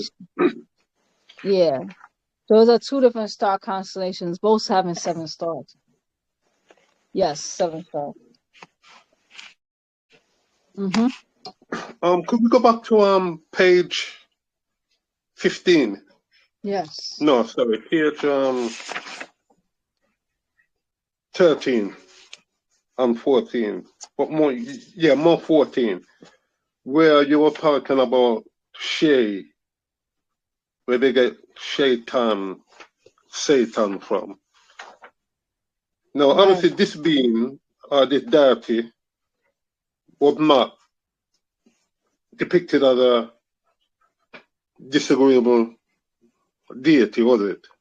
Now it's So how did they turn, I could see how they turned it into it, but why would it be to put a bad name on the Egyptian deity, calling it Shaitan? Because the word Satan, no, that's the beast, whatever, isn't it? right. Next to Jesus. So how did that come about? That So is, when we start, that yeah, they when we start, came on the I'm sorry. Shaddai. What's your, yeah, finish the end of the question. All right. So when we start to lose details, that's how things become bad or good, because there could be good aspects of something, there could be bad aspects, or it depends on what you're trying to accomplish. So Shay, it takes us back to think, all right, as in like personifying, all right. So Shay appears in the weighing of the heart scene as anthropomorphic. All right. So that's when we start to personify things. And then we go back into the meaning of Shay. All right. And it's as a thing. All right. But some people get so attached, and I can see how it can become a devil, because a lot of the times devil is referred to a lot of times things we get attached to. So that's why a lot of us can't move past the material, because we're so attached to the material. But it doesn't mean material is bad. But material, it personifies for its place and time. All right. Then it goes through its different changes. So some people will call that the devil. All right. But when you get so attached to things, that can be, I can see like how that becomes the devil. All right. In some rituals or in some cultures. It's like, for example, light is not bad. So people are like, oh, black is good and light is bad. There's different uses and there's different times and spaces for different lights. So there's some lights that could be healing in its right space and time. And light personifies in its different seasons, in different times and places. But we go to the blackness from which light personifies from. So it doesn't mean light itself is bad. But when we start to lose connection, all right, to our ontology and our facts, we just start to say this is bad rather than the use and misuse. Because when everything is playing its part in nature, you can move on to the next part. All right, if you could respect the movements of nature. But a lot of us, we get so lost in the luster that we just get starstruck. You know, so for example, there's nothing wrong with like, for example, there's nothing wrong with being a beautiful woman, but that's part of the luster. All right. And there's nothing wrong with that.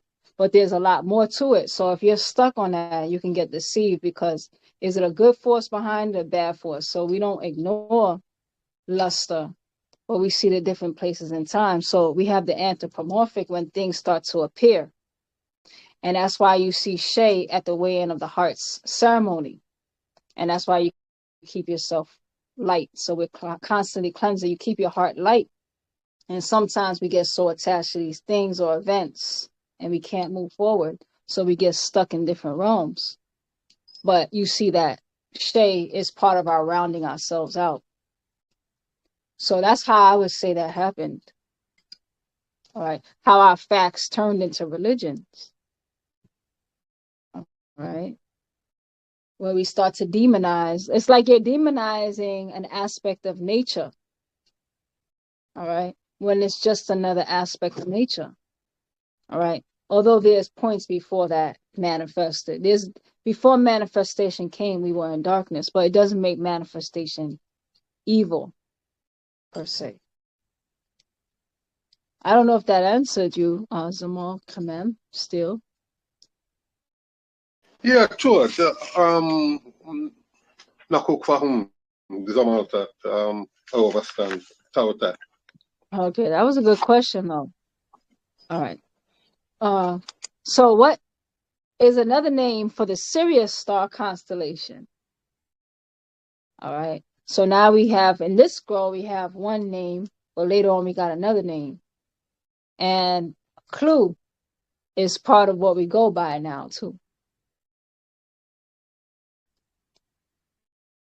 All right.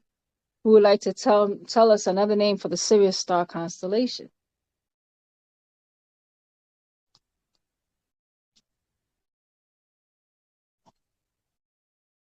All right.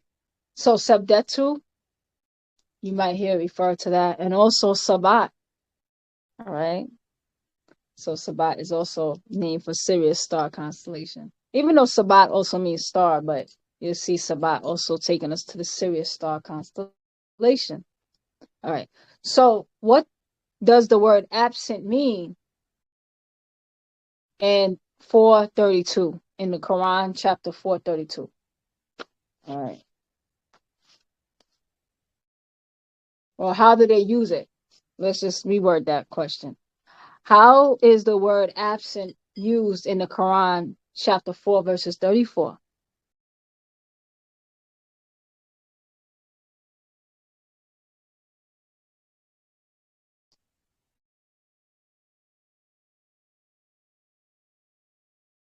All right. So it was used as unseen. Well, we know that the unseen it didn't mean that it didn't exist. It just was absent. So, for example, if I leave this room, they start calling me the unseen God. Or in actuality, you see that Allah or God or whatever Yahweh takes journeys to and from. Let me go see, let me walk around this place. And at times that he has to go check out things. So at times he's seen and times he's not seen. But it's not because he's invisible. It's only because he's absent. All right. So they use it interchangeably with unseen. All right. So why was religion born? To civilize the Adamites, to Sure. get them Yeah. stop eating each other, doing bad things to each other, that type of thing. Right. Okay. What is the Egyptian hieroglyph for watcher? Oh. What is the Egyptian hieroglyph? There's a clue. It has something to do with 9, the number 9.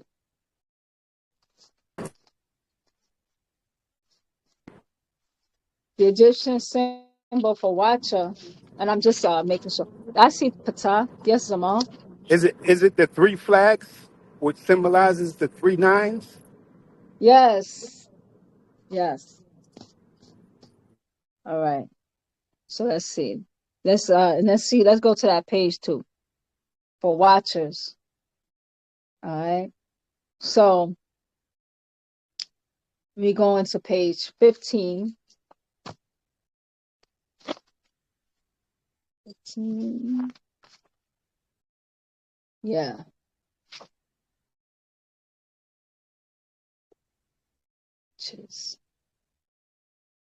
Okay. And notice you see different renditions. But notice that sometimes you see Shay can appear. So now we can get more symbol literate now just by looking at this. So we have our Nathal Shay. All right. And you see things personifying the fly, the feather. You see the growth growing from something, from soil. So that's Shay, right? Then you see when things start personifying. So you have we'll call this Mundaru. We'll call this Nataru down here. All right.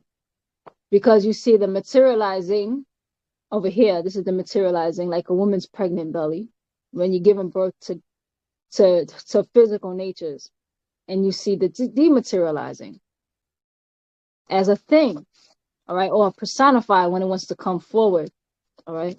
So as a personification, or as a principle, as an idea, all right. So yeah, so that is the Egyptian hieroglyph for watcher, all right. And watcher, again, is interchangeable with Nathar, because we call nature is what oversees the movements of everything that is going to come to be.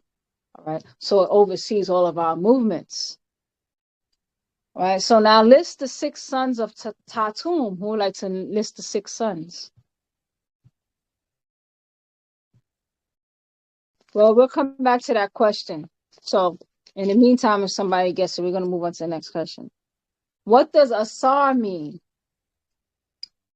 I remember from this scroll. What does Asar mean in context of what we read today?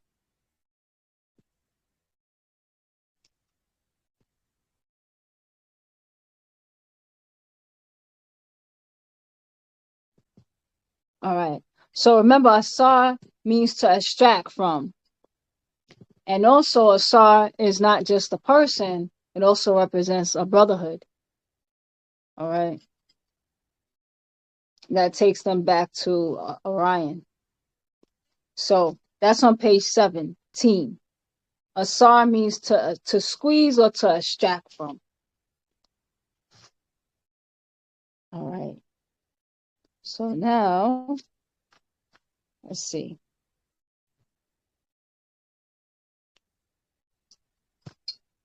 So now, next question. Okay, I always talk about it, so I'm gonna be quiet. I would love somebody else to answer that. Explain the significance of the mitochondrial DNA. And you don't have to explain all of it if you want to explain all of it, but what you remember, that's very important that we all understand the significance of the mitochondrial DNA. So who would like to answer that?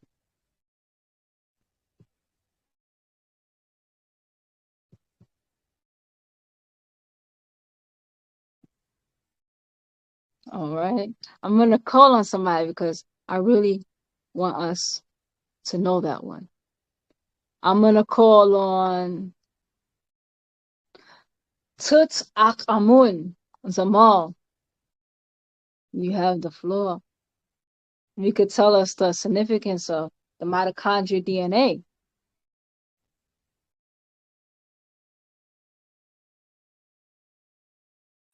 Right. Just coming to the screen. The mitochondria DNA is dealing with cells. I'll let you explain that one. All right. Let me see. I see somebody else unmuted. I see John. Rahubat Zamal, John, you just came into the room. Since you're unmuted, that's why I'm calling on you to answer. What is the significance of the mitochondrial DNA?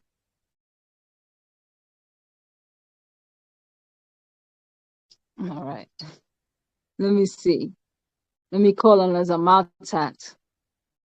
Zamaltat Linky, would you like to answer? What is the significance of the mitochondrial DNA?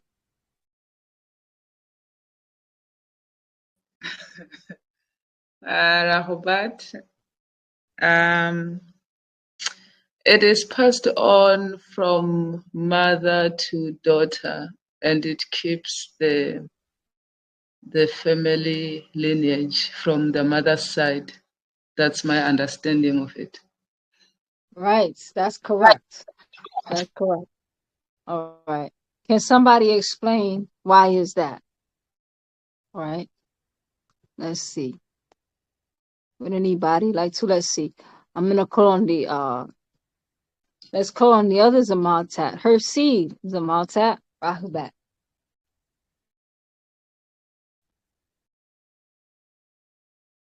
Rahubat, her seed. Right, kind of on a spot. I know. I put it.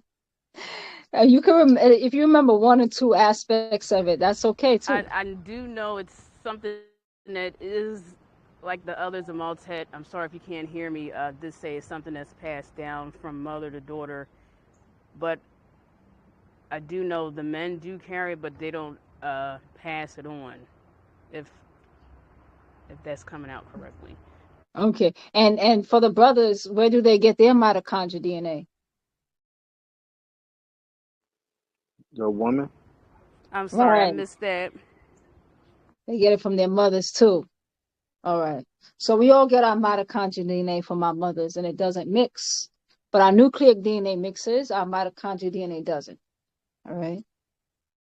And then finally, who'd like to answer, what is the birth of religion?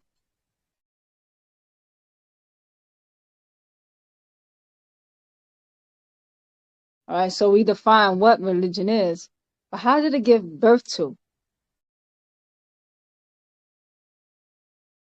Well, it was giving birth on the Sumerian stone tablets, wasn't it? Sent down for the Adamites. It was just sent down for them to, as I said earlier on, clean them up, make them start behaving themselves, and obviously to have more control and, putting it another word, to worship Anu, so to speak. It's basically sent down here for the Adamites to clean them up, but we have latched onto it as well. I yield. Right, right. I like that. So that was what I was looking for. So the whole latching on. So when we latched on is when Baba explained also in the scroll that when we started to mix, it started to give birth to religion. So that's how we lost so many facts. So those of us who came to mix in with us gave birth to different aspects of different religion. All right. As we lost some of the details. So that's why there was a protection, and it's all about protecting the seed so that aware being can come back. All right. So, all right, Moisar. So that was our scroll. All right. So I'm not going to end the live. I'm just going to end the recording. So that's why I'm saying, Wadu Moisar Ashuk.